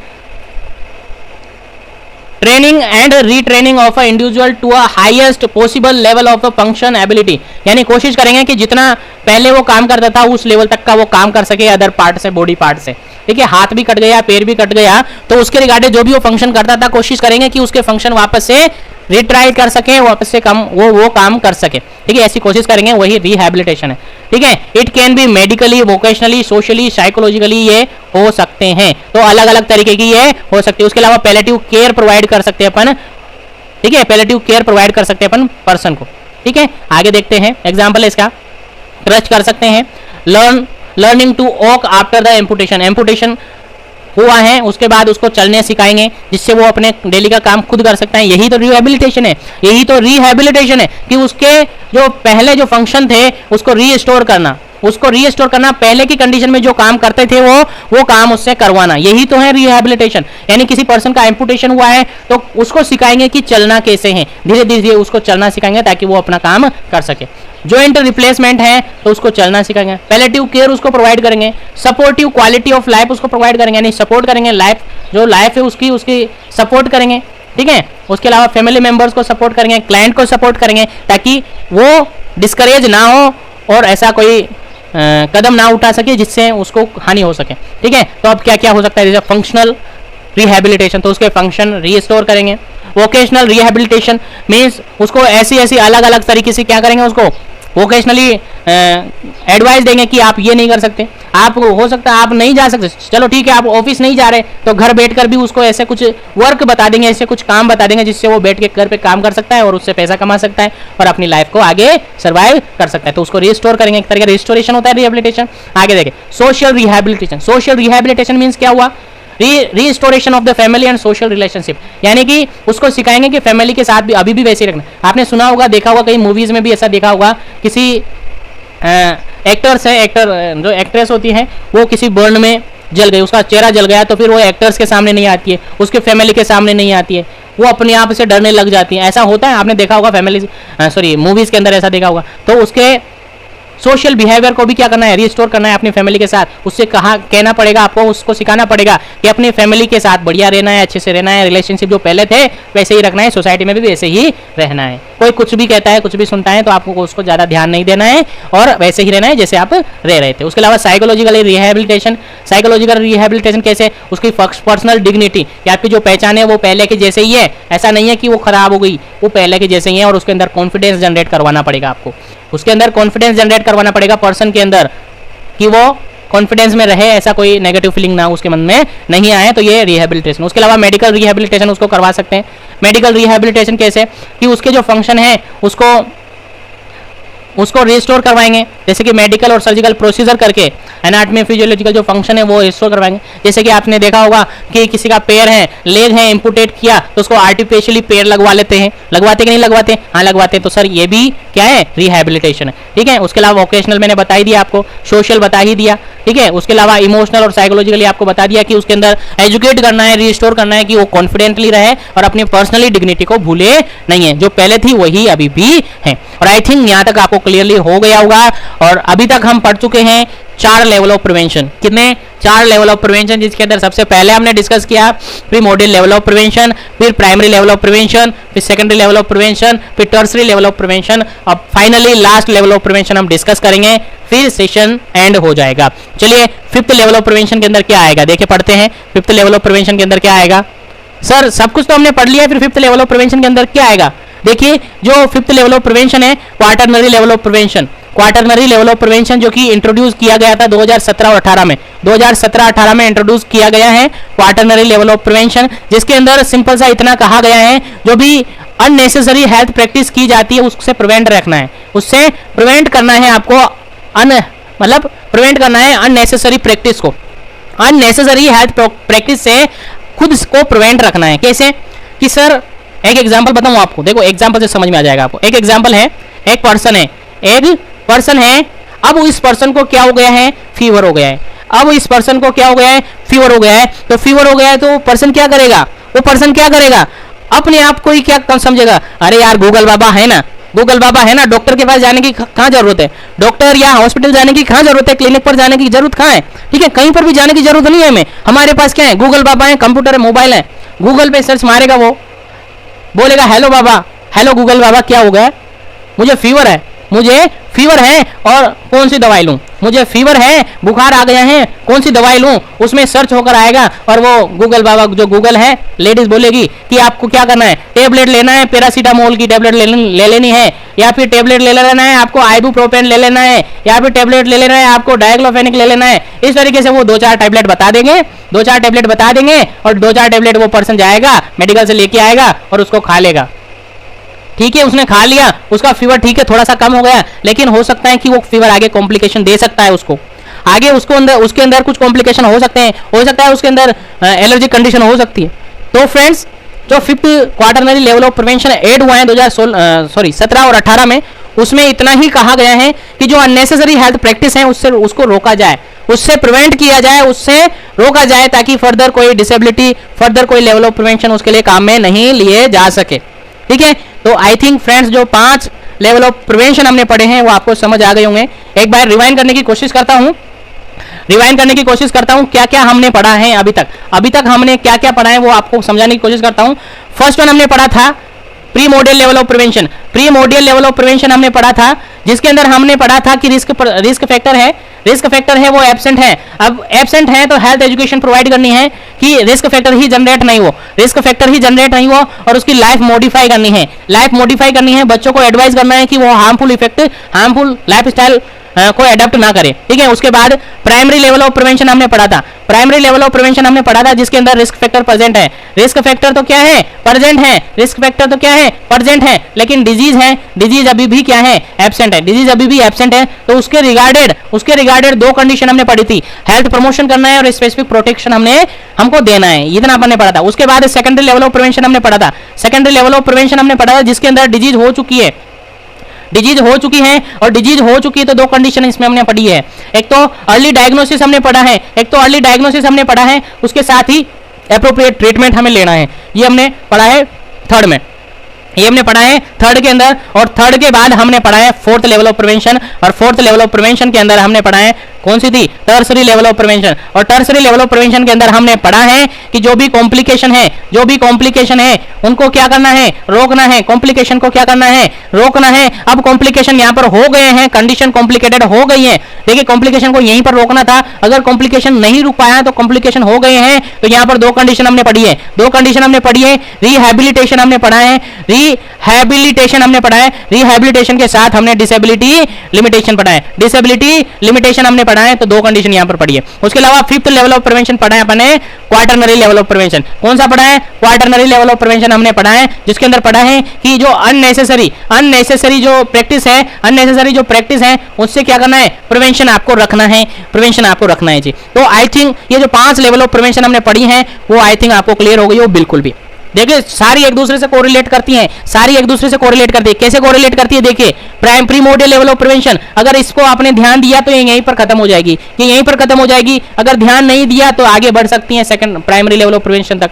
अगर यहाँ भी आपने ध्यान नहीं दिया है तो ये आगे बढ़ सकती है सेकेंडरी लेवल तक। अगर ध्यान दिया तो सही होगी, नहीं हुई तो ध्यान नहीं दिया तो आगे बढ़ सकती हैं। अगर आगे बढ़ गई तो फिर यहाँ पर क्या आ जाएगा? आपका डिसेबिलिटी आ जाएगी, हैंडीकैप आप हो जाएंगे, आपके फंक्शन डिस्टर्ब हो जाएंगे, फिर आपको रिहैबिलिटेशन देना है और आपकी लाइफ को आगे चलते रहना है। जो फिफ्थ है वो अभी एडवांस में जोड़ी गई है, 2017-18 में जोड़ी गई है, जिसमें अंदर इतना ही कहा गया है कि जो भी अननेसेसरी प्रैक्टिस की जाती है गूगल बाबा को सर्च मारकर वो नहीं की जाए, और ये लेवल ऑफ प्रिवेंशन आप याद रखें।